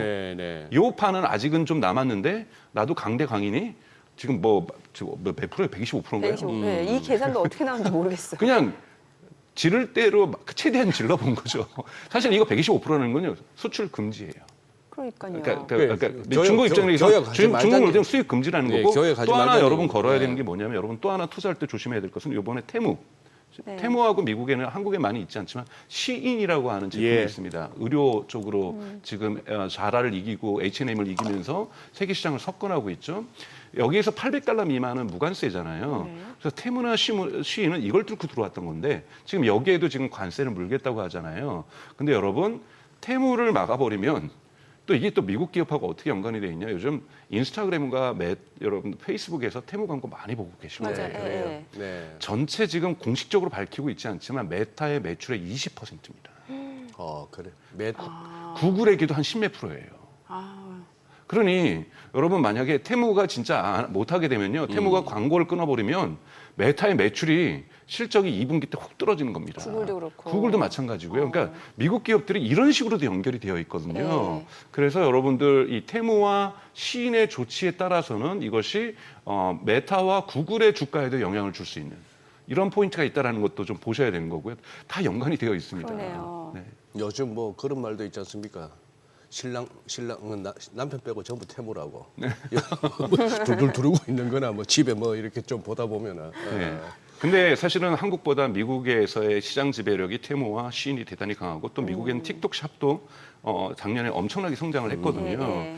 그래서 이 틱톡에 대한 처리 문제도 사실은 또 협상의 거죠. 사실은 중국이 긍정적 신호를 줬거든요. 네. 근데 지금 틱톡 약간 트는 분위기던데요. 그렇죠. 예. 틱톡의 미국 기업이 미국 틱톡의 미국 사업부에 대해서 미국 기업이 인수하는 거에 대해서 중국 정부가 오케이를 줬다가 그렇죠. 예. 다시 그거를 처리시켰어요. 예. 우리 다시 팔 생각 없는데 이렇게 나오는 거고 트럼프도 이게 협상이 늘어지니까 이거를 트럼프 대통령이 원래 4월 며칠이 초반에 마지막 날이잖아요. 근데 네네. 그거를 다시 또 다시 금지. 연기를 했죠. 예. 이건 뭐냐면 틱톡마저도 지금 미중 갈등의 협상물로 지금 올라왔다라는 거죠. 그러니까요. 네, 이런 것도 여러분 지켜보셔야 될 문제인 거고요. 그러니까 미중 갈등이 앞으로 계속해서 무역 전쟁이 계속해서 뉴스의 중심 자리에 서게 될 것이고 나머지 관세 문제는 처질 거다. 그래서 네. 앞부분 뭐 저기 말씀해 주셨던 것처럼 미국 국채 시장은 이번엔 변동은 크게 없었잖아요. 네, 네. 근데 이제 국채 시장에 이제 어떤 변화를 앞으로 일주일 남은 이틀 동안 그리고 다음 주에 보여줄 것인가도 저는 다시 안정세를 좀 찾아내는 것이 또 미국 입장에서는 대단히 중요한 거고 네. 아직까지는 그리고 선물 시장은 그렇게 반응이 좋지가 않잖아요. 아, 예. 예를 들면은 뭐 다우존스 퓨처라든지 나스닥 퓨처스라든지 S&P 500 퓨처스 같은 경우에는 심지어는 나스닥 100 퓨처스 같은 경우에는 마이너스 0.21% 내렸거든요. 네, 네. 그러니까 이건 뭐냐면 선물은 미리 좀 반영하는 거잖아요. 네, 그렇기 네. 때문에 나스닥은 24년 만에 폭등했지만 하루치로 아직까지 선물 시장에서는 두려움이 남아 있다. 그래서 선물 시장에서는 아직까지 두려움들이 남아 있고 국채 시장의 불안정성은 남아 있기 때문에 네. 내일 시장이라든지 모레 시장까지도 계속해서 좀 지켜볼 필요는 있으실 것 같다고 저는 생각이 듭니다. 네, 예. 자 지금 시각 8시 53분 향이 갑니다. 오늘 양시장 호가 상황 체크해 보겠습니다. 먼저 코스피부터 좀 보도록 할게요. 오늘 5.8% 오늘 코스피, 코스닥 양시장도 강세가 예상됩니다. 각각 2,427포인트, 669포인트 출발 예상됩니다.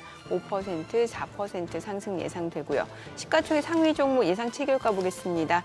삼성전자 오늘 8% 강세가 예상됩니다. 지금 호가가 12% 강세 예상되네요. 59,500원, 57,500원. SK하이닉스 13% 급등 예상되고요. 16%까지 올라갈 걸로 보여집니다. 호가는 191,500원. LG에너지솔루션 5% 상승 예상됩니다. 호가 33만 1,000원이고요. 삼성 바이오로직스도 단숨에 100만 원 주가 회복할 걸로 보입니다. 예상가가 103만 5천 원. 현대차도 8% 강세가 예상되고요. 호가 19만 2,900원. 기아도 5% 상승 예상됩니다. 예상 체결가 8만 8천 원. 삼성전자, 우선주도 7% 강세가 예상되고요. 셀트리온, 한화, 에어로스페이스 모두 5% 이상 올라갈 걸로 보입니다. 각각 호가는 16만 3,500원, 72만 5천 원. 네이버도 4% 강세가 예상됩니다. 코스닥 시가총액 상위 종목 예상 체결가 보겠습니다. 알테오젠 어제 3.6% 떨어졌는데요. 오늘은 6% 하루 만에 또 낙폭을 많이 할 걸로 보여집니다. 호가는 36만 9,500원, 에코프로비엠도 3.8% 상승 예상되고요. HLB도 2.8% 상승 예상됩니다. 호가 5만 4,200원, 에코프로 7% 강세 예상되고요. 예상 체결가 5만 1,500원. 레인보 로보틱스도 9% 강세가 예상됩니다. 호가 26만 4,000원이고요. 휴젤도 5% 상승 예상됩니다. 호가 32만 5,000원. 코오롱 티슈즈 11% 급등 예상되고요. 예상 체결가 47,150원. 클래시스, 리가캔바이오도 모두 6%, 5% 강세 예상되고요. 삼천당제약 호가도 15만 3,800원으로 5% 상승 예상됩니다. 이제 계산까지 5분 남았는데요. 오늘 양시장 역시나 미증시가 폭등하다 보니까 국내 증시도 상승이 좀 예상됩니다. 예. 예. 밤사이에 MSCI 한국 지수가 8.7% 오르고 야간 선물이 5.24% 올랐는데 네. 지금 동시효과 흐름으로 봐서는 오히려 야간 선물보다도 더 이렇게 급등의 반응이 더 화끈할 것 같고 네. 지금 중국 독일 쪽도 보니까 8% 9% 낮아도 4%대 반등이 나오는 이제 그런 상황입니다. 이제 요게 윗꼬리가 달리면 이제 안 그건 되는 거고. 별론데. 예, 그리고 오늘 또 그거라서 옵션 만기라서 이제 장중에 어떤 변동성을 보일까 싶은 그것도 드는데. 예. 야, 근데 박사님 지금 이 뉴스도 하나 올라오는데 어떻게 보면 이게 미중 간의 문제를 갖다가 단순히 어떤 정치적인 문제, 무역 수지가 뭐 어느 쪽을 돈을 더 많이 버네 이런 차원도 차원이지만 그냥 아마 이게 이렇게 올라왔으니까 어지간한 언론에서 다 보도하겠죠. 2011년에 이제 페이스북에 메타에 이제 합류했다가 2017년에 이제 해고된 이제 임원인데 여성 임원인데 글로벌 정책 책임자였던 사람이 미국 상원 사법위원회 청문회에 나와가지고 하는 말이 무섭습니다. 저커버그가 성적이 두르고 애국자인 척 하는데 중국과 내통했다 하면서 다양한 얘기들 갖다 지금 폭로를 하고 있어요. 네. 이제 책도 써냈는데 이게 참 뭐 이 정도에서 꺼내야 될 내용인 것 같습니다만 결국은 이거 같아요. 어지간한 무슨 기업 간의 문제, 기술의 문제, 이런 안보의 문제에 이르기까지 피해가 구분이 잘 안 되는 거는 미국도 마찬가지인가 봅니다. 예. 그러다 보니까 다양한 예. 이런 음모론적인 주장들 많이 이런 나올 것들이 수가 있죠. 난무할 수밖에 예, 없고 예. 이것들이 주식시장을 흔들 수 있는 어떤 예. 소식들이 될 수 있겠죠. 당연하게 뭐 지금 사실은 저커버그 같은 경우에는 또 트럼프로 이기게 선거 바뀌게 되면서 사실 납작 엎드리면서 그랬죠. 예. 정책도 많이 바꾸면서 이렇게 바꿔가고 있고 그때 취임식 날 그 표정이 아주 절묘했죠. 네. 다른 그 빅테크 CEO들에 대비해서. 왜냐하면 트럼프 대통령이 선거 유세 기간에 내가 네. 대통령이 당선되면은 저커버그는 감옥이다라고 그랬죠. 얘기했거든요. 그러니까 자기를 감옥에 보내겠다는 사람이 당선이 되다 보니 워낙 2020년에 업보가 네네 왜냐하면 이제 페이스북이나 이러한 데서 이제 트럼프 계정을 이제 네. 삭제한 거 이런 부분들이 이제 네. 갈등의 포인트가 됐던 거고 사실은 또 저커버그의 과거 친중국적인 행동에 대해서 이제 비판이 나오는 것들은 당시에는 저커버그가 뭘 하려고 했냐면 페이스북과 인스타그램을 중국에서 서비스하려고 싶어서 그래서 중국에게 네. 잘 보이려고 그랬던 다들 찾아갔던 예, 거는 예. 분명한 사실이거든요. 예, 예. 근데 그것이 이제 거절되면서 그다음부터는 중국을 뒤돌아보지는 않거든요. 근데 그러한 과거의 행동 자체가 사실은 장사꾼이잖아요. 나쁘게 표현하면요. 비즈니스맨들인데 자기 물건 사준다는데 당연하게 가서 저라도 그렇게 하겠어요. 저 이렇게 10억 시장에서 페이스북과 인스타그램이 된다 그러면 뭐 잠깐 무릎으로 한번 5m 기어보지 그럼 저는 하겠습니다. 그러니까 뭐 그 정도의 문제가 근데 이후에는 친중국적 인물로서 비화될 수 있는 네. 사건일 수는 있다라고 저는 생각이 들지만 네. 지금에서의 마크 저커버그는 메타의 이익에 중국이 어떠한 개혁을 못하는 거는 지금 유일하게 하는 것은 이 테무하고 시인의 광고밖에 없거든요. 그래요? 근데 그 시인하고 테무도 입장에서 보면은 인스타그램하고 페이스북 빼놓으면은 광고할 때가 그렇게 마땅치 않아요. 물론 슈퍼볼 광고에도 테무가 나오긴 합니다만 계속해서 사람들의 어떠한 이러한 그 관심사들이 오고 가는데 테무의 제품들을 집어여서 매출을 지금 이끌어내고 있다는 부분에서 서로가 지금 도움이 되고 있는 관계이기 때문에 일론 머스크를 저커버그를 친중국 인물이다 이렇게 얘기하는 건 과거의 스토리 속에서 나오는 거고요. 다만 제가 뭐 주식 차트 전문가가 아닌데 지금 두려운 건 뭐냐면 항상 과거에 약세장을 갈 때 네. 이 불트랩이라는 단어가 있습니다. 아. 이자 아시잖아요. 이게 뭐냐면 예, 예. 진짜 약세장 가기 전에 사람들의 착시로 되게 큰 폭으로 오릅니다. 그 다음에 진짜 약세장을 가거든요. 그래서 그 부분을 주장하시는 분들도 있다. 그래서 여러분들이 아직은 정말 제가 이제 더 이상 말씀 안 드리겠지만 마음을 놓을 때는 아니다. 제가 네. 강정수 박사님의 그 충정을 이해 못하는 바는 아니지만 박사님 그 말씀하셔갖고 아무도 안 좋아합니다. 오늘은 그냥 좋은 얘기만 하시죠. 예, 예. 그만큼 시장이 좀 계속해서 상승세가 유지됐으면 좋겠다. 한국장 오늘 좋지 않을까요? 오늘은 좋은 거죠. 무조건. 알겠습니다. 네. 자, 오늘 국내 증시 흐름 또 어떤 흐름 나타나는지 확인해 보도록 하겠습니다. 개장합니다.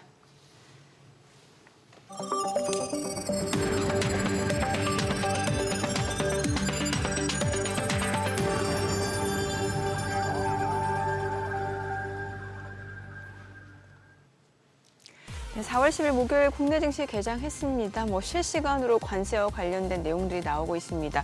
어젯밤 우리 시간으로 한 8시쯤에는 다시 한번 이제 중국이 미국산 수입품에 대해서 추가적으로 관세를 부과하겠다. 미국이 그랬죠. 미국이 84%. 중국이 그랬죠. 84%. 그리고 새벽에 이제 다시 미국이 중국산 수입품에 대해서 125% 관세를 부과하겠다. 여러모로 계속해서 강대강으로 지금 나오고 있는 상황에서 또 오히려 중국을 제외한 다른 나라에 대해서는 상호 관세를 90일간 유예하겠다. 이런 소식이 시장을 폭등으로 이끌었습니다. 나스닥이 12% 넘게 급등을 했고요. 오늘 국내 증시도 그 영향을 받아서 양시장 4% 넘게 올라갑니다. 코스피가 4.5% 상승하면서 2,398포인트, 코스닥도 4% 넘게 상승합니다. 671포인트입니다. 시가총액 상위 종목 시초가 보겠습니다. 삼성전자가 오늘 6% 넘게 올라갑니다. 56,600원. SK하이닉스 지금 15% 급등합니다. 지금 화면에는 잠시 안 나오고 있는데 두 자릿수 상승률이에요. 지금 15% 급등을 보여주고 있습니다. 186,200원이고요. LG에너지솔루션 5.8% 상승합니다. 332,500원. 삼성바이오로직스가 2% 올라갑니다. 101만5천원. 현대차가 7% 올라가네요. 19만 900원. 기아도 6.5% 상승합니다. 89,400원이고요. 삼성전자 우선주도 5.7% 올라갑니다. 셀트리온도 6.28% 상승하면서 16만 4,200원. 하마 에어로스페이스가 4% 강세 보여줍니다. 72만 2천원이고요. KB금융도 4% 강세 보여줍니다. 코스닥 시가총액 상위 종목 시초가도 보겠습니다. 알테오젠 오늘 5.9% 상승합니다. 지금 현재 주가는 36만 7,500원, 에코프로비엠 7.8% 상승하면서 10만 1,900원이고요. HLB도 3% 이상 올라갑니다. 5만 4,400원, 에코프로 8% 강세를 보여줍니다. 5만 1,700원에 거래되고 있고요. 레인보로보틱스도 7% 넘게 상승합니다. 26만 500원. 휴젤이 오늘 6% 강세 보여줍니다. 지금 현재 33만 원.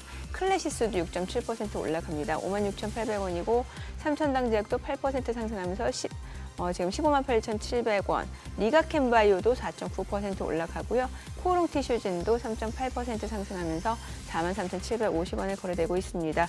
지금 확인하셨다시피 시가총 10위권 내 전 종목이 상승을 보여주고 있는 상황이고 오늘 유가증권 시장에서 지금 하락한 종목은 하나예요. 그리고 코스닥 쪽에서는 하락하고 있는 종목이 4개입니다. 예, 그리고 이제 보합권에 있는 종목들은 있습니다만 어찌됐건 하락하는 종목은 유가증권 시장에서는 하나, 그리고 코스닥에서는 4종목. 나머지는 상승 아니면 보합이에요. 자, 오늘 시장에서 특징을 보여주고 있는 섹터 종목들 체크해 보겠습니다. 다시 좀 늘어나긴 했네요. 하락은 36개, 코스닥에서는 82개. 그래도 압도적으로 상승하는 종목이 많습니다.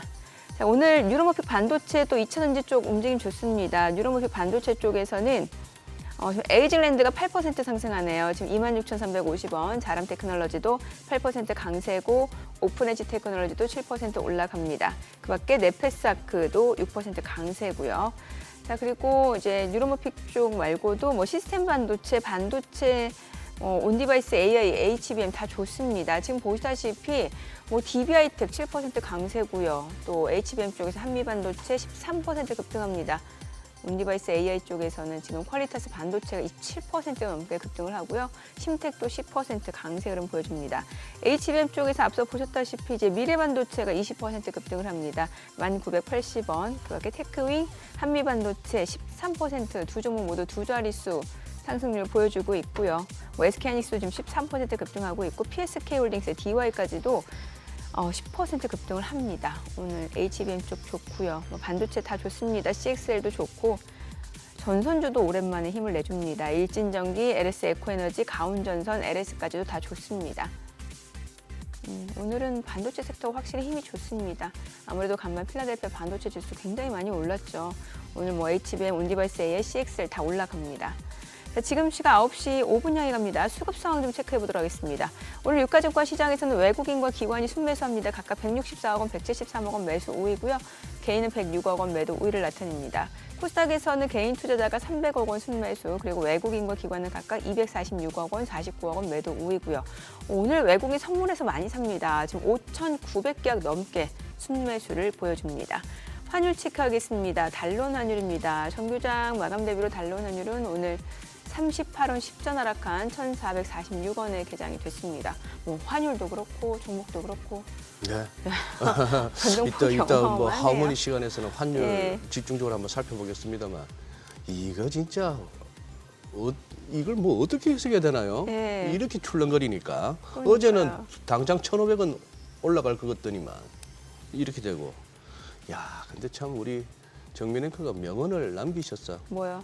그때 월요일 오후 그 머니쇼 플러스 첫방 하던 날 그날 4월 7일이 하필이면 137포인트나 코스피가 빠져서 5.57% 폭락한 날이었는데 네. 그날 참 이렇게 뭐랄까 우리 강성희 대표님은 워낙에 웃는 상이라서 네. 그렇게 빠진 날도 이렇게 계속 얼굴에는 미소가 있는 와중이고 네. 저는 살살 좀 이렇게 정민 앵커 속을 끓고 있는데도 그냥 군대도 안 갔다 오신 분이 이 또한 지나가리라. 제 계좌도 버렇지만 이 또한 지나가리라 하면서 아예 계좌를 안 본답니다. 지금 그날 뭐야 아직까지 4월 7일 이전에 지난 주말 종가가 2,465니까 거기까지는 못 갔지만 네. 월요일 날 그때 대비는 지금 훅 올라와 있네요. 많이 좀 야, 회복이 막. 됐죠. 이 또한 지나가리라는 언제 배우셨어요? 그 남자들이 진짜 자주 쓰는 표현인데 힘들 때. 뭐 나이 들다 보니까 자연스럽게 느껴지더라고요. 네, 아, 굉장히 그래. 힘들었던 것도 지나고 보면 별거 아닌 게 되고 그렇게 되더라고요. 네. 저 또한 이번 기회에 이동성을 많이 갖고 있지 못해서 사실은 저는 이제 미국이나 유럽의 유료 서비스들을 많이 구독을 하고 있거든요. 주식 관련해서. 네. 그러면 1월 달 초에 항상 나왔던 말이 네. 전체 포트폴리오에 항상 현금을 포트폴리오로 보도록 구별을 하더라고요. 20%는 현금으로 가지고 있어야 된다. 그래야 이렇게 많이 떨어졌을 때. 네, 그래서 빨리 팔아서 20%의 현금 포트폴리오를 만들으라고 세 군데다 얘기를 하는 거예요. 그래서 제가 주식 배운 지 얼마 안 됐으니까 그래서 20%나? 그럼 엄청 팔아야 된다는 건데 그러면서 자신들은 막 팔면서 현금을 갖고 있는데 다 들어가더라고요. 지난주부터 해가지고. 그래서 저도 그래서 쫓아서 조금은 들어갔는데 네. 너무 좋더라고요. 그러니까 이러한 저 같은 경우는 솔직히 개인적으로 말씀드리면 제가 구매한 거니까 예. 리튬 아메리카라는 것을 구매를 했었어요. 리튬 아메리카. 네, 리튬 아메리카스라고 해가지고 리튬 원래 대단히 높았었죠. 근데 이제 리튬 아르헨티나하고 분사를 하면서 주식시장도 같이 분사를 하면서 내려갔었는데 지금 너바다에서 리튬을 개발을 하고 있거든요. GM하고도 협력도 하고 있고 리튬은 존재하고 있고. 근데 갑자기 또 내려가더라고요. 갑자기 트럼프 대통령이 석탄 노조랑 만나가지고 우리가 석탄을 가지고서 예. 무슨 재생에너지야 뭐 이러면서 석탄을 끝까지 파겠다 이런 또 그렇죠. 사진 찍으니까 내려가더니 네. 그래도 다시 이 자동차 부분에서는 전기차 부분에서는 리튬이라든지 휴머노이드 로봇에서는 리튬이 필요하고 리튬의 중국 의존도를 줄이기 위해서 사실은 또 테슬라 같은 경우도 리튬 리파이너리 정제소도 지금 미국에 만든 상태이기 때문에 예. 리튬을 남미라든지 아프리카에서 생산하는 것이 아니라 중국에 생산하는 게 아니라 미국에서 생산하는 것이 대단히 중요하거든요. 그래서 그러한 부분에서 저가 매수에 들어가야 되겠다는 생각을 가지고 들어가고 있는데 어떻게 될지 좀 지켜봐야 되는데 왜 제가 이 말씀을 드리냐면 아직까지 이번에 90일 유예를 했지만 자동차 25%는 유예를 안 했습니다. 그러니까 철강 자동차는 그대로 네, 가는 거죠. 그대로 가고 있습니다. 그래서 아직 이 자동차 산업에 미치는 영향들이 대단히 크다라는 부분이고 특히 현대자동차가 지금 뭐 전체적으로 지금 장이 올라가니까 올라가고 있는 건데요. 사실 현대자동차가의 대미 수출 부분에서도 이거는 장애가 될 수가 있고요. 네. 그리고 사실은 GM이나 포드 같은 경우에도 지금 주가가 내려갔던 것이 폭락했던 것이 멕시코로부터 많은 수입을 하고 있거든요. 네, 부품 네. 수입을. 그래서 부품 수입부터 해서 계속해서 고갈되는 거기 때문에 아직까지 여러분도 잊지 마셔야 되는 것은 철강, 알루미늄, 자동차는 여전히 25%의 관세가 유지되고 있고 이 부분이 계속 유지가 될지 아니면 네. 이 부분도 지금 보편 관세 지금 10%로 낮췄으니 네. 그것만 유지하는 거는 이것도 협상이 될 때까지는 10%로 낮춰주는 것이 타당하지 않나라고 저는 생각을 합니다. 그래서 네네. 이 정책까지 나온다라면 요 관련 주식들도 또 좋은 소식을 맞게 되지 않을까. 왜냐하면 여기 업체들도 지금 백악관에도 엄청난 압력과 탄원을 넣고 있을 거거든요.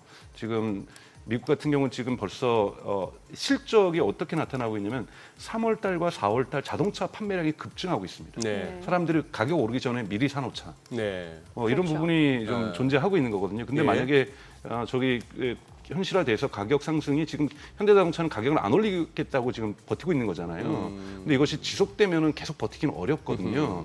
그래서 저 부분도 좀 빨리 한국 정부에도 협상을 좀 해줘야 될 거고 전방위적인 좀 압력이 들어가서 자동차나 철강이나 알루미늄도 저는 10%대를 유지하는 것이 필요하지 않나라고 생각이 듭니다. 예. 이게 참 섹터로 봤을 때는 그 관세 유예 소식이 확실히 반도체 쪽 네. 더 많은 영향을 받네요. 그렇죠. 이번에 예. 반도체가 가장 크게 좋게 긍정적으로 반영을 그러니까요. 하고 있는 거죠. 예. 네. 아무래도 말씀 주신 대로 또 엔비디아 수출 규제에 대해서도 이제 좀 네. 제한 그렇게 하지 않겠다라고 했으니까. 네, 네. 지금 야 우리 강정수 박사님께서 포트에 살짝 보여주셨네. 리튬 아메리카스. 네.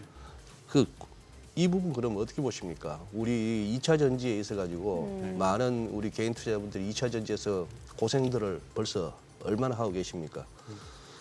여기에 이제 그 얼치기들이 약간 사이비들이 LFP는 안 돼요 뭐 이러면서 그랬는데 지금 이쪽 시장의 추세는 LFP한테 계속 밀리고 있거든요, 우리 국내가. 맞습니다. 이 부분은 우선 보셔야 될 것이 여러분 이제 이 2차 전지 시장이 얼마나 커질 것이냐. 그걸 보셔야 되는데 우선 전기차 시장이 커지면서 2차 전지에 대한 기대치를 가지고 계시는데요. 네. 또 한국에서는 또 잘못돼서 뭐 캐즈민이 뭐니 이런 말도 안 되는 이야기들이 왔는데 캐즈민이 네. 전 세계적으로 통하는 나라는 한국 시장밖에 없습니다. 아, 그래요. 네, 중국 시장이나 유럽 시장, 미국 시장 전기차 계속 성장을 하고 있고요. 이제 그 흐름을 멈출 수가 없고 네. 이제 문제는 이제 2차 전지에서 이제 흔히 말하는 러닝 커브가 형성되면서 규모의 경제가 형성되면서 CATL이나 그 1위 업체가 지금 CATL이고 네. 2위가 지금 비아디잖아요. 3위가 LG 네. 엔솔이고. 네. 그러니까 이 3위까지 업체들 같은 경우에는 규모의 경제 효과가 나면서 엄청난 R&D 투자를 할 수 있습니다. 그러면서 LFP도 1년에 7, 8% 정도 성능이 개선되고 있고요. 네. 3원계 배터리도 7, 8% 경쟁이 되고 있는데요. 네. 이거보다 더 큰 시장이 기다리고 있는데 휴머노이드 로봇 시장이죠. 아하. 여러분들이 휴머노이드 로봇 시장은 자동차 시장이 30배를 사람들이 얘기를 하고 있어요. 그럴 수가 있겠네요. 네, 30배 네. 시장입니다. 왜냐하면 중국 같은 경우는 2027년인데 저는 그거는 불가능하다고 보고 2030년 정도가 될 거라고 보는데 연간 3,500만 대를 만들겠다라는 거예요.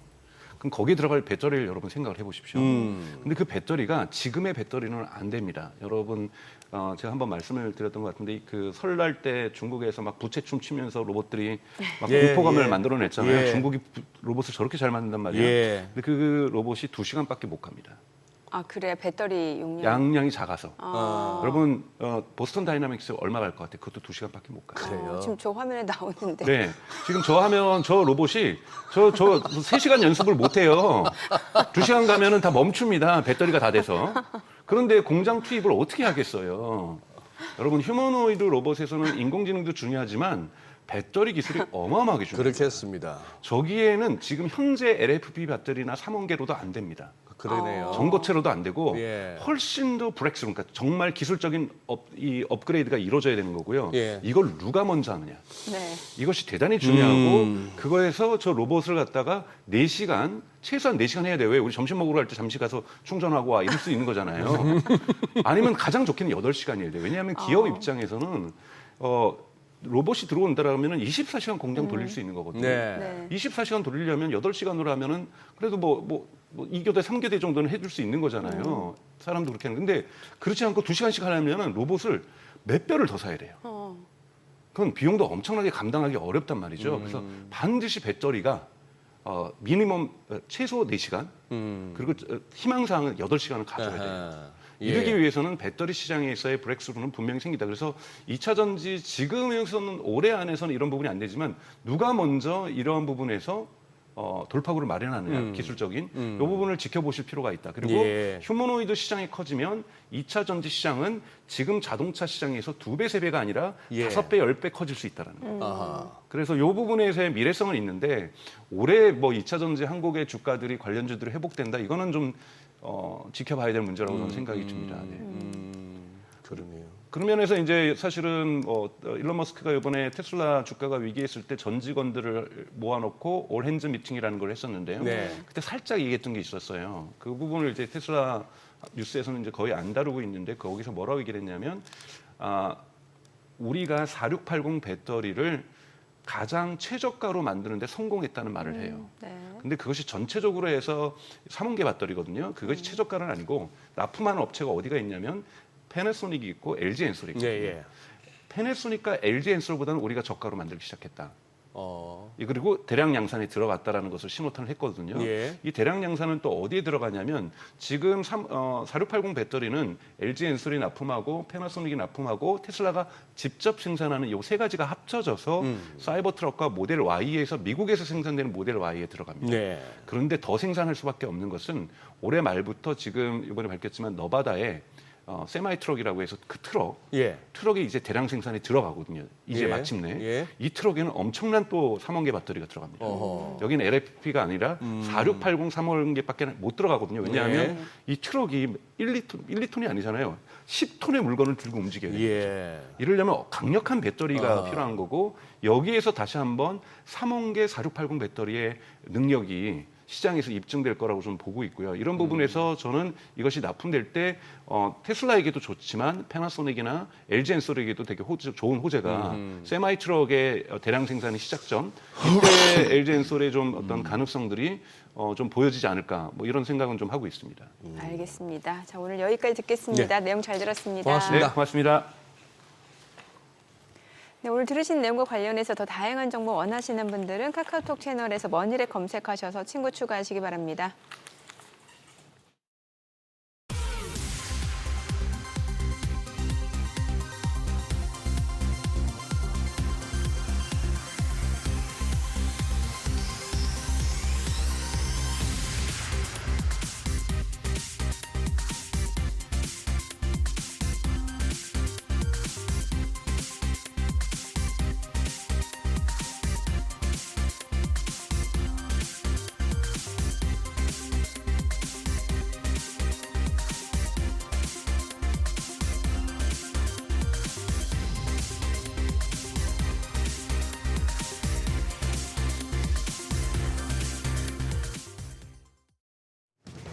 이 시각 시황입니다. 오랜만에 활짝 웃고 있는 시장입니다. 코스피 매수 사이드카도 발동된 바 있죠. 현재 5% 넘는 급등세 보여주면서 2,400선 다시 탈환했습니다. 2,409포인트 가리키고 있고요. 코스닥도 4.65% 급등하면서 673포인트에서 움직임 보여주고 있습니다. 수급 상황 보시죠. 유가증권 시장 매매 동향입니다. 오랜만에 외국인 지금 매수 포지션 취하고 있습니다. 1,077억 원 순매수 기록하고 있고 기관 역시도 300억 원 넘는 사자 포지션 취하고 있습니다. 이런 가운데 오늘은 개인만 홀로 1,410억 원 매도 우위 나타냅니다. 코스닥 시장에서는 외국인과 기관 지금 패자 포지션 나타내고 있습니다. 외국인 금액은 소폭이지만 61억 원의 매도 우위 기록하고 있고요. 기관도 팔자 포지션 취하고 있습니다. 이런 가운데 개인만 홀로 108억 원 순매수 기록하고 있습니다. 등락률 상하위 업종입니다. 오늘은 하락하는 업종을 찾아보기가 힘든 상황입니다. 대부분의 업종이 상승하고 있는데요. 특히 반도체와 반도체 장비 쪽, 디스플레이 패널, 전자제품 쪽은 상승폭이 큰 것으로 집계됩니다. 무선통신 서비스 쪽만 약세 보여주고 있습니다. 그럼 시장을 주도하는 테마 종목별 시세 체크하겠습니다. 오늘 반도체 섹터가 강하게 반등합니다. 특히 고대역폭 메모리 HBM 관련주가 상승하고 있습니다. SK하이닉스가 HBM 특수를 올라타고 글로벌 디램 시장에서 삼성전자를 꺾고 첫 1위를 기록했다는 소식이 나오면서 SK하이닉스양 관련주들의 중심으로 매수세가 유입되고 있는 분위기인데요. 일단 미래 반도체가 상한가입니다. 11,830원. 한화비전이 17% 가까이 급등하면서 거래가 52,200원입니다. SK하이닉스 오늘 12.3% 급등하고 있습니다. 단숨에 18만 원 선 회복하면서 18만 5,300원에 거래되고 있고요. 한미반도체가 11% 급등세로 66,100원. 테크윙도 11% 넘게 상승하고 있습니다. 현재 거래가 3만 550원으로 집계됩니다. AI 반도체 관련해서 온 디바이스 AI 관련주도 상승세 시현 중입니다. 관련주 내에서는 퀄리타스 반도체가 20%, 21% 상승세 시현하고 있습니다. 거래가는 13,510원이고요. 제주 반도체가 13.7% 상승하며 12,840원. 그리고 어보브 반도체가 8.64% 오름세로 거래가 9,560원입니다. HPSP 역시도 8.3% 강세 기록하고 있습니다. 23,950원대에 거래됩니다. 그리고 2차 전지 전고체 섹터도 전반적으로 반등 보여주고 있습니다. 전고체 쪽에서는 덕산테코피아가 11.3% 강세로 19,330원, 미래컴퍼니가 6.58% 오름세 기록하고 있습니다. 거래가는 16,840원입니다. SK이노베이션이 8% 넘게 상승 중입니다. 10만 200원에 거래되고 있고요. 삼성전기 7% 가까운 강세 보여주며 11만 7,100원, MOT도 7% 가까운 상승세 시현 중입니다. 거래가 8,640원입니다. 마지막으로 로봇주도 함께 보시죠. 로봇주 어제 시간외 거래에 이어서 상승세 이어갑니다. 삼성전자가 자회사 레인보우 로보틱스와 손잡고 휴머노이드 로봇 개발에 속도를 내고 있다는 소식에 기대감이 커지고 있는 상황인데요. SP시스템스가 13.7% 상승하며 7,850원, 두산도 12.4% 상승하며 거래가 27만 9,500원입니다. 신성 델타테크입니다. 10% 가까운 오름세 기록하고 있습니다. 5만 6,800원에 거래되고요. 제우스가 5.73% 오름세로 12,550원. 그리고 레인보우 로보틱스 5.79% 추가 상승세 보여주고 있습니다. 거래가는 25만 5,500원입니다. 오늘 시장 뉴욕 증시 급등에 따라서 오늘도 좋은 분위기 보여주고 있습니다. 오늘 장에서 눈여겨볼 업종 어떤 게 있을지 그리고 시장 대응 전략까지 알아보겠습니다. 오늘은 SBS 비즈 5스타 이동우 전문가 전화 연결돼 있습니다. 안녕하세요. 네, 안녕하세요. 네, 앞서 미국의 상호관세 부과 대상에서 의약품이 제외된 바 있는데요. 최근에 트럼프 대통령이 의약품의 별도 관세 가능성을 시사하면서 불확실성이 커지고 있습니다. 오늘은 좀 반등하고 있긴 한데 제약바이오 업황 전망 어떻게 보시나요? 네, 일단은 개별 관세와 함께 중국 바이오테크 업체들을 제재하기 위한 바이오 보안법이 다시 떠오르면서 작년에 이제 생물보안법 통과 실패 이후에 국내 업체들이 추가적으로 반사수의 가능성이 높아졌으면서 상호관세 발효 이후에 이제 시장의 이벤트가 크게 없는 가운데 이제 4월 말부터는 다시 다른 이벤트에 주목하게 되는데요. 그 중에서는 이제 미국 아마케 바이오 제약 업종에서는 큰 이벤트로 임상 결과 발표와 이제 기술 이전 기대감도 올라갈 것으로 예상됩니다. 이번 주 이미 ABL 바이오가 진입 장벽이 높은 뇌혈관 치료 관련 플랫폼 기술 이전에 급등을 시작했고 사상 최고가도 돌파했고요. 학회 발표에서는 이제 리가켄 바이오가 이제 면역 항암제 제외 5개 전임상 연구 결과 발표를 그리고 한미약품은 7개의 신약 후보 물질에 대한 11개 건의 연구 결과를 발표를 하면서 그에 따른 기술 이전 계약 체결과 파트너십 확대 기대감이 있는 종목이 다수가 될 듯해서 다시 바이오 제약 업종에 대한 관심을 둬야 될 때라고 생각이 합니다. 네, 그럼 전문가님께서는 제약 바이오 관련주 중에서 어떤 종목 좋게 보시나요? 일단은 최근에 급등을 했습니다만 ABL 바이오와 다시 이제 기대감을 안게 되는 리가켄 바이오인데요.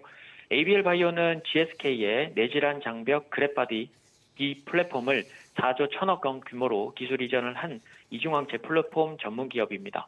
그랩바디 B는 뇌혈관 장벽을 투과해서 약물을 투입하는 플랫폼 기술을 이전해서 치료하기 힘든 치매나 파킨슨병 등에서 뇌를 열 수 있는 중요한 열쇠인 셈인데요. 여타 뇌질환 치료제 기업과 비교하면 상당히 저평가된 상태로 단기적으로는 접근이 가능한 상태로 보여집니다. 기술적으로는 이번 주에 시장 급락에도 불구하고 사상 최고가를 경신한 이후에 계속해서 강세를 좀 이어가고 있는데 단기 진입은 가능해서 시초가부터 해서 아래로 내려온다면 5만 2천 원권까지 가능하고요. 1차 목표가는 이제 6만 1천 원 그리고 손절가는 4만 6천 원에서 4만 9천 원 조금 넓게 가져가시면 좋을 것 같습니다. 두 번째는 리가켄 바이오인데요. ADC 플랫폼 전문 업체로 이번 AHR 2025에서는 독자 개발 중인 차세대 면역 항암제 LCB39의 내년 초 임상 진입 시 성공 가능성과 다양한 항암제들과의 병용 투여를 입증하면서 확장성을 시장에서 인정을 받을 것으로 기대하고 있고요. 또한 플랫폼 기술 이전한 파트너사인 익수다와 소티오에서 추가 임상 결과가 발표되면서 글로벌 임상 계획 진입과 기술 이전 가치도 다시 부각될 예정입니다. 기술적으로는 2월 고가 돌파 시도 후에 2개월가량 약세를 좀 보이다가 금일 이제 반등에 시도하는 모습이었고요. 주봉상으로는 60주 이평선을 지지하고 있어서 추가 반등과 거래량 증가 시에는 방향 전환이 쉬운 자리이기 때문에 중기적으로 접근이 용이합니다. 접근은 금일 시초가부터 해서 12,000원권, 그리고 1차적인 목표가는 11만 5천 원, 그리고 손절가는 8만 9,500원을 제시해드리도록 하겠습니다. 네, 시장 어제 급락 이후에 오늘은 또 급등 보여주고 있습니다. 이 구간에서는 포트폴리오 전략 어떻게 가져가야 좋을까요? 네, 미국의 상호 관세가 중국을 제외한 국가에는 90일간 다시 유예되면서 심리와 공포적인 구간 내 불안감이 지나간 급등이 예상이 되는 장세인데요. 트럼프의 협상 기술을 다시 확인한 만큼 금일 급등과 함께 추가적으로 반등 분위기가 당분간 지속될 듯합니다. 전체 업종 하락 뒤에 반등이긴 하지만 미중 관계의 악화는 국내에는 이제 상승을 제한할 수 있는 요인이 될 수 있고요. 추가적으로는 이제 장중 하락 변동성을 만든 시에 동반할 시에는 진입과 대응을 좀 고려하시고 금일은 전체적인 반등을 확인하는 구간이고요. 이제 내일부터는 다시 먼저 오르는 업종 위주로 포트 변화와 대응을 조금 준비하시는 게 좋을 것 같습니다. 업종으로는 협상 카드로 떠오른 이제 조선업이 역량을 이어갈 것으로 보여서 조선기자재와 함께 같이 관심을 두시고 중국 관세 대비해서 상대적으로 수혜를 볼 수 있는 바이오 제약 그리고 낙폭이 과대했던 반도체 장비를 중점적으로 좀 보시고요. 테마로는 알래스카 LNG 프로젝트 그리고 화장품 정도를 관심 가지시고 포트를 압축 구성해 나가시면 좋을 것 같습니다. 네, 오늘 말씀 고맙습니다. 지금까지 업종과 대응 전략 알아봤습니다.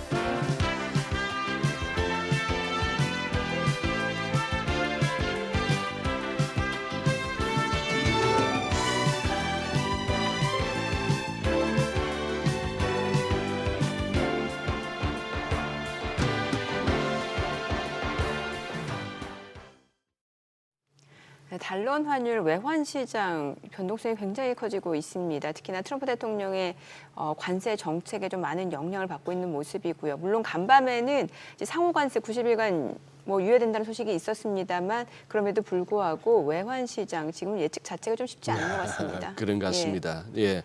환율 전반적인 움직임과 함께 또 경제에 미치는 영향까지 한번 짚어보겠습니다. 오늘은 가톨릭대 경제학과 양준석 교수님 나와주셨습니다. 안녕하세요, 교수님. 예. 교수님 이게 또 어제 교수님 모셨으면 질문이 다를 뻔했습니다. 이거 이러다가 진짜 1,500원 넘어가는 겁니까? 우리 거의 이런 얘기인데 하루 사이에 또 분위기가 확 바뀌니까. 지금 이게 근본적으로는 트럼프 대통령 마음에 따라서 달라지는 거고 우리나라의 경제 정치적 환경에 따라서 달라지는 거니까 저는 개인적으로는 금년에 1,500원 언젠가는 몇 번 칠 거라고 보고는 있는데 이게 계속 유지될 거냐 이것은 아직까지 예측하기가 굉장히 어렵습니다.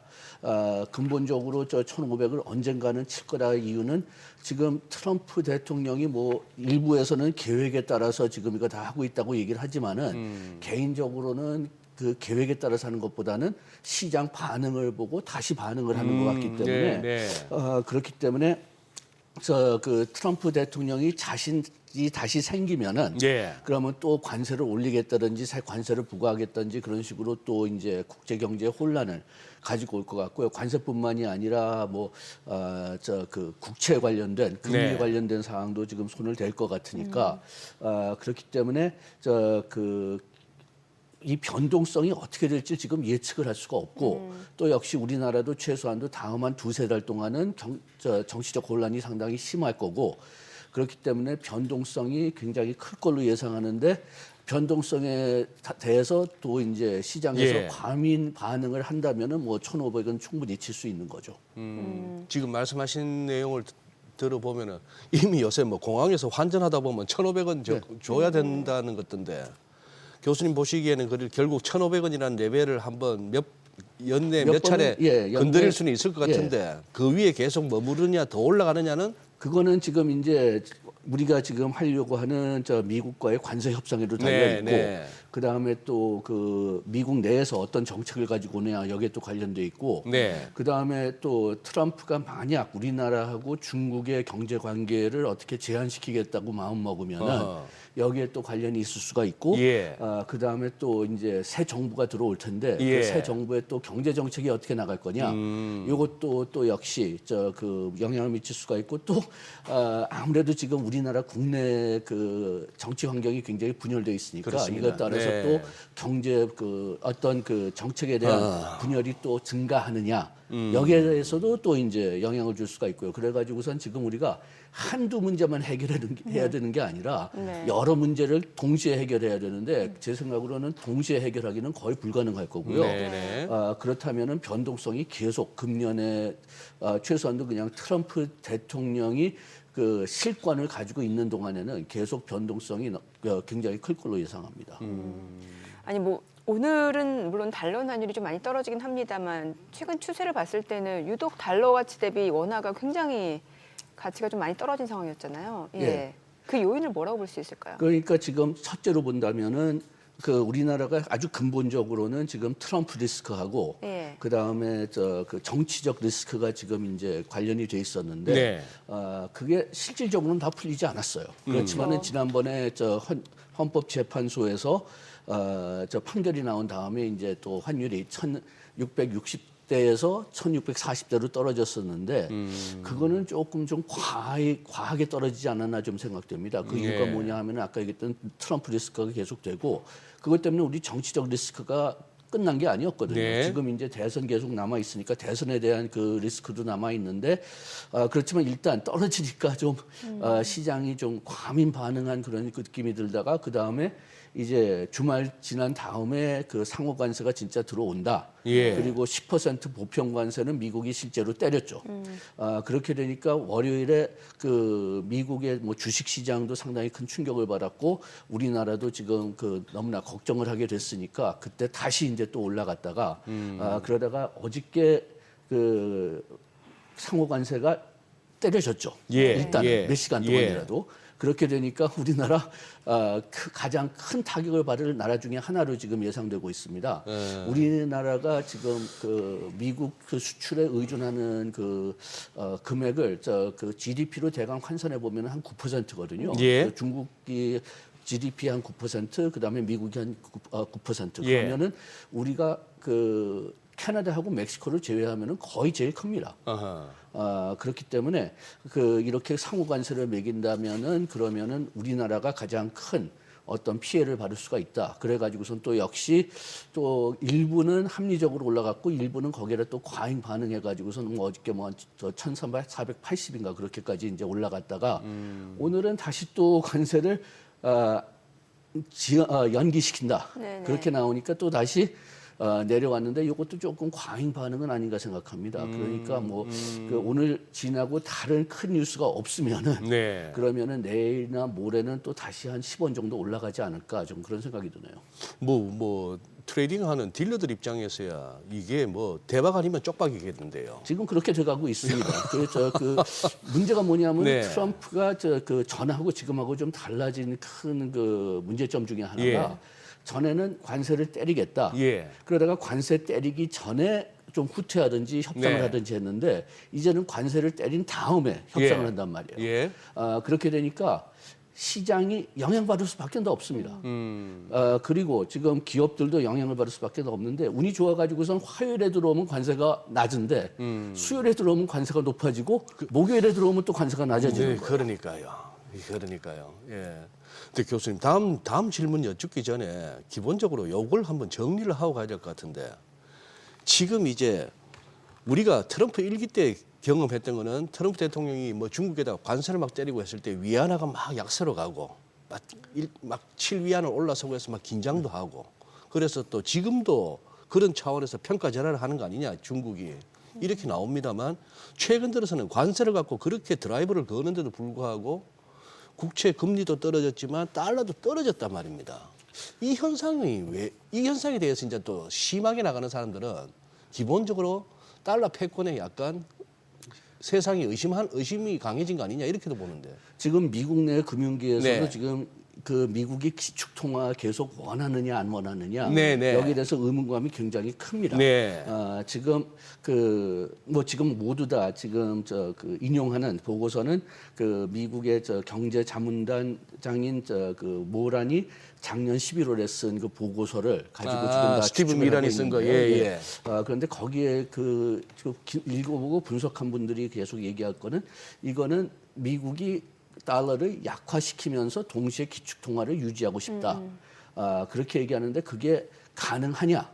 말 자체가 모란의 좀, 보고서 네, 자체도 네. 그렇게 하려면은 그 상대국들의 협력이 필요할 거다 얘기했는데 네. 지금 협력 관계를 완전히 폭발시켰거든요. 네. 그런데 또 일부 사람들은 이게 일종의 전략이다 이렇게 해서 다 길들이는 거다 그렇게 얘기하는 사람들이 있고 아니면은 요게 완전히 그렇게 협력을 할 그 기회를 놓친 거다 그렇게 얘기하는 사람들도 있는데 이 모란이 또 한 사흘 전인가 허슨 인스티튜트에서 발표를 했는데 그런데 거기서도 아직까지 기축 통화를 지키면서 달러를 약화시켰다는 어떤 전략은 유지하고 있는 것 같아요.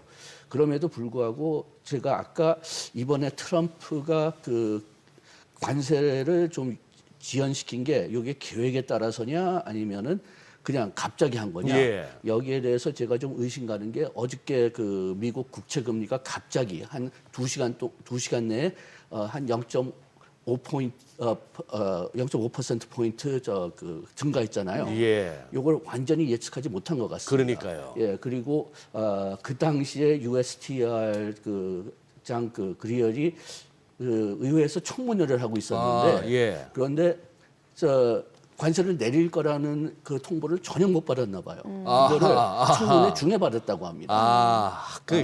예. 그래가지고선 지금 네. 뭐 아까 얘기했지만 뭐 어떤 사람들은 또 트럼프가 이걸 기획대로 했다는 얘기가 있어요. 왜냐하면은 그 미국으로 그날 관세를 내리는 날 아침에 주식을 사라는 트위트를 줬다고 합니다. 예, 맞아요. 하여튼 어떻게 네, 됐든 지금 네. 완전히 트럼프 한 사람의 어떤 마음에 따라서 지금 이게 다 움직이고 있고 그렇게 된다면은 트럼프가 기분 좋으냐 나쁘냐에 따라서 뭐 관세가 달라질 수도 있고 협상 결과도 달라질 수가 있고 그렇기 때문에 아까 말씀드렸지만은 도저히 지금 예측이 불가능한 상황입니다. 예. 아니, 이 와중에 얘는 또 좀 강세입니다. 지금 뭐 어제도 보니까 그 엔원 환율이 장중에 1,020원대까지 글쎄. 올라섰고 네. 달러에는 지금 떨어지고 있는 상황이고 yen이 강세를 보이는 배경에 대해서 어떻게 보시나요? 지금 원래는 이런 불확실한 상황이 있으면은 그러면은 그 미국 달러가 안전 자산이 되는 네, 거죠. 네. 그런데 네. 이번에는 미국 달러 자체가 위험 자산이 되고 있다고 보는 사람들이 많고 저도 거기에는 좀 동의합니다. 아까 얘기했지만 한 사람 마음으로 이렇게 바뀐다면은 그러게요. 안전 자산이 될 수가 없죠. 예. 그렇게 되니까 이 돈이 어디 가느냐? 금으로 가는 것도 있지만은 금도 이상하게 가격이 뭐 작년에 비교했을 때 많이 올랐지만은 최근에 와서는 그렇게 올라가지 않는다. 금보다는 사람들이 현금을 선호한다. 그런데 달러로 현금으로 갈 수가 없다면 어디로 가느냐? 지금 가는 게 엔화하고 스위스 프랑인 것 같습니다. 네, 네. 그리고 유로에도 좀 가고 있습니다. 예. 그래가지고선 그쪽 통화는 지금 좀 강화되고 있고 오히려 미국 달러가 좀 약화되고 있는데 그런데 또 이것도 언제 동안 지속될 거냐? 지금 일본에 가는 이유 중에 하나는 그 세계에서 미국 국채를 가장 많이 가지고 있는 국가가 일본이거든요. 그러니까 좀 최소한도 금융 측면에 있어서는 아마 이렇게 하지는 않을 거라고 생각하지만 저 일본 정책이 굉장히 소극적이니까요. 그렇지만은 그래도 이렇게 많은 국채를 가지고 있으니까 그 미국이 일본 잘못해서 그냥 그 일본이 국채 팔기 시작하면은 어제 같은 문제가 또 일어날 수가 있으니까 네. 그러니까 지금 상당히 좀 일본에는 좀 신중하게 다루지 않을까 좀 그런 생각이 있는 것 같습니다. 예. 근데 지금 교수님 어떻게 엔이 지금 돌이켜 보면은 진짜 그 2011년 그 무렵에 아베가 새롭게 이제 두 번째 총리로 될 가능성이 높아질 때부터 해서 그야말로 엔화는 폭발적인 약세를 보였지 않습니까? 예. 그러면서 니케이도 많이 오르고 그렇게 됐는데 근데 다들 또 그렇게들 얘기하거든요. 그 정도의 어떤 엔화의 절하를 갖다가 일본이 막 정책적으로 드라이브를 건다고 해서 될 일이 아니고 미국이 어느 정도 용인해야 되는 거 아니냐 하는 이런 시각도 있었단 말입니다. 글쎄요, 저는 개인적으로 미국이 용인해야 되느냐 거기에 대해서는 조금 의심을 가지고 있는데 그 이유가 뭐냐? 다시 지금은 관세 위주로 모든 걸 보고 있지만은 전통적인 뭐 금융 쪽으로 돌아간다면은 미국이 지금 재정 적자를 하도 그 높게 만들어놨기 때문에 또 그 투자도 높지만은 미국 저축률은 계속 낮기 때문에 어디선가 돈을 빌려 와야 된단 말이에요. 그렇다면 일본서부터 돈을 빌려오지 않으면은 딴 데서 또 돈을 빌려올 수가 있을까? 그래가지고선 용인을 어떤 면에서는 할 수밖에 더 없지 않느냐 좀 그런 생각이 좀 들고요. 그 다음에 일본도 일본 입장에 본다면은 지금 무역 수지는 적자죠. 그렇지만 경상 수지는 흑자니까 그게 다 어디서 오느냐? 그 과거에 일본이 했던 직접 투자에서 오는 거거든요. 그러니까 그거를 어떻게 미국이 막을 수도 없죠. 네. 근데 지금 이거 결국 위안화도 한번 짚어봐야 되는 것이 어제 이제 많은 얘기가 오고 갔는 게 고시 환율 기준으로 1달러당 7.2 위안 위를 갖다가 인민은행에서 고시한 거는 참 오랜만이고 시사하는 바도 있다. 어느 정도 이제 위안화 절하 쪽으로 용인하는 듯한 분위기다. 이번에도 이 평가절하 카드 끄집어낼 거로 보십니까? 끄집어낼 수밖에 없죠. 그렇게 갈 수밖에 없다. 그렇게 갈 수밖에 없고 지금 중국하고 미국은 완전히 지금 무역 전쟁에 들어갔으니까 중국은 일단은 미국을 약화시키기 위해서 모든 수단을 사용해야 되는데 다만 너무 빨리 바뀌면은 그러면은 세계 경제가 지금 하도 그냥 민감하니까 굉장히 취약한 상태가 수밖에 없고 나중에 어차피 또 협상을 해야 되니까 우리가 이 무기를 가지고 있다는 걸 보여줄 필요는 있죠. 그렇기 때문에 지금 서서히 평가 절하를 허용하고 있는 것 같은데 지금 또 중국이 어저께 중국에 대해서 관세를 올렸는데 지금 관세 올리는 거는 얼마큼 의미가 있는지 좀 좀 회의가 가고 있습니다. 왜냐하면은 관세를 뭐 일단 뭐 한 100% 정도 했으면은 200%로 올린다고 해서 그렇게 큰 차이가 없거든요. 어차피 수입이 관세 때문에 떨어지면서 뭐 이렇게 0이 된다는 건 아니지만 0에 가깝게 된다면은 관세 뭐 100%더 떨어져 봤자 그 하강할 수 있는 그런 폭이 줄어드니까 그래가지고 어떤 면에서는 트럼프가 좀 총알을 먼저 너무 많이 쓰지 않았나. 너무 팍팍 올려가지고요. 거기에 비해서 중국은 지금 자기들은 뭐 이만큼 총알이 남고 있다. 그래서 너희들은 이제 우리를 터치할 수 있는 방법이 지금 좀 줄어들었는데 우리는 아직까지도 그 총알이 많다. 그런 차원에서 지금 그 평가 절하를 약간 허용한 것 같습니다. 하기야 그러네요. 진짜 34%가 아니고 지금은 124%인 거죠. 104%까지 올린다. 50% 더 올려서 했을 때는 헉 싶었는데 104% 했다가 이거 했다가 125% 하니까 그런데 80%에서 120%가 실제로 수입에 얼만큼 영향을 주느냐 뭐 그거는 다 계산을 해봐야 되겠지만은 뭐 0%에서 20% 올린 것, 20%에서 60% 올린 것보다는 영향이 좀 적을 것 같습니다. 그러네요. 이러나 저러나 중국하고는 같이 거래 안 하겠다는 얘기니까 100%면 뭐 지금 그것도 조금 애매한 게 뭐냐면은 트럼프가 뭐 한 주일에 한 번씩 관세 협상을 하겠다 안 하겠다 그렇게 바꿔왔거든요. 그래가지고 상호 관세를 처음 얘기했을 때는 협상 없다. 그러다가 지난주서부터 또 갑자기 또 협상할 수 있다. 이렇게 나왔으니까 아까 얘기했지만은 지금 트럼프는 예측을 할 수가 없고 예측을 가장 자세히 하려면은 지금 그 얼만큼 미국 국민들이 그 고생하고 있고 거기에 따라서 트럼프의 입지가 지금 어떻게 바뀌고 있느냐. 그게 그래도 좀 예측할 수 있는 방법인 것 같아요. 지금 뭐 관세 전쟁 이제 뭐 시작이고 사실 뭐 90일간 유예하기로 했습니다만 중국에 대해서는 여전히 하겠다라고 하니까 이제 앞으로 이런 상황이 어떤 식으로 전개될지도 좀 궁금한데. 지금 아까 얘기했지만 지금 주식 시장이나 저희 그 환율 시장이 좀 너무 너무 떨어진 것 같아요. 그런데 그 이유가 뭐냐면 이게 관세 리스크가 제거된 게 아니라 90일 연기된 거거든요. 그러니까 나중에 한 80일 정도 지나면은 이런 똑같은 상황이 다시 나올 가능성이 뭐 큰데 뭐 우리나라가 거기에 대해서 지금 협상하고 있으니까 뭐 우리나라하고 일본은 좀 피할 수 있을까? 그거는 좀 애매하고요. 왜냐하면은 트럼프가 우리하고 협상을 했다고 해도 이게 얼만큼의 빅딜이 될 거냐? 이것 때문에 뭐 반도체나 의약품 관세를 막을 수 있을 거냐? 아니면은 나중에 반도체 관세를 또 매긴다고 할 때 그래 그때는 네가 다른 것 때문에 이만큼 줬지만은 이번에는 반도체니까 더 줘라. 이런 가능성 배제할 수도 없고 그 다음에 또 그 사이에 또 하나의 또 큰 관물이 그 유럽이 어떻게 반응을 하느냐. 15에서부터 원래는 보복 조치를 한다고 했거든요. 그런데 이번에 상호 관세를 안 매긴다고 했고 그 대신 보편 관세만 매긴다고 했으니까 유럽이 맞을 수 있는 관세가 반으로 줄은 거죠. 그렇다면은 유럽 연합은 그 회원 국가들의 다 동의를 얻어야 되는데 동의를 얻을 수가 있을까?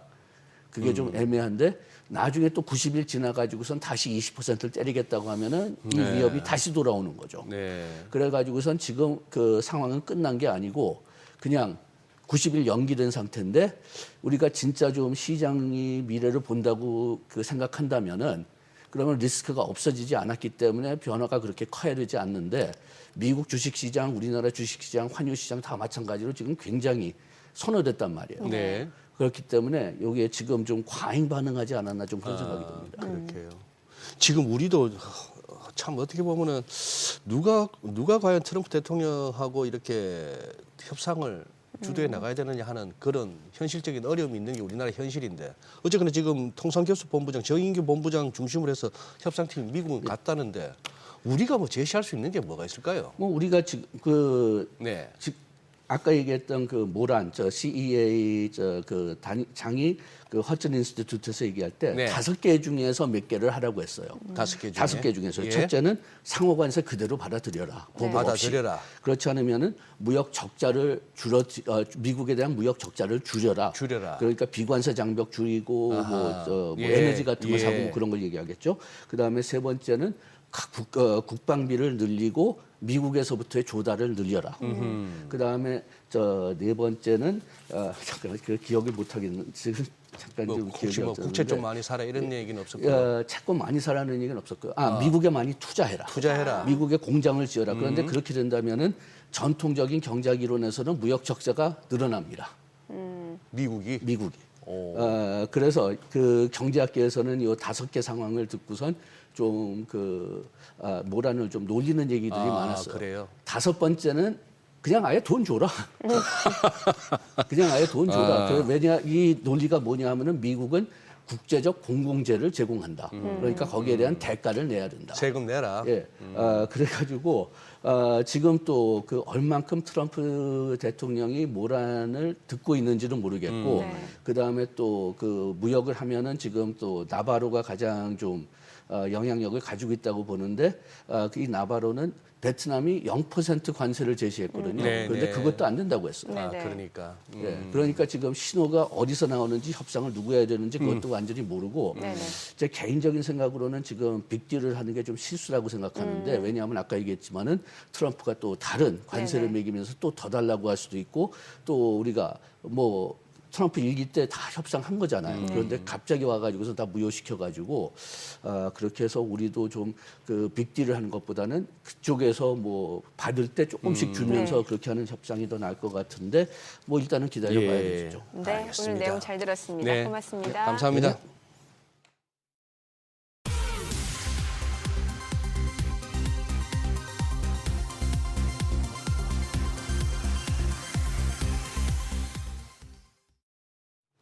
네, 그래도 오늘 상승세 계속해서 유지가 되고 또 외국인 현선물에서 지금 적극적으로 매수하다 보니까 주요 뭐 반도체 섹터 종목들 좀 굉장히 좋네요. 네, 그렇습니다. 일단 외국인들의 수급에서 큰 변화는 나왔고 오늘 하루 올 임팩트는 좋았네요. 오늘 밤이 또 어떨지 예. 모르겠네요. 네, 저희 방송 중에 전해드린 내용과 관련해서 모든 투자 판단의 책임은 투자자분들께 있다는 점 알려드립니다. 네, 세상의 모든 돈 되는 정보 재테크 노하우 머니쇼 오늘은 여기서 인사드리겠습니다. 저희는 내일 오전 8시에 찾아뵙겠습니다. 고맙습니다.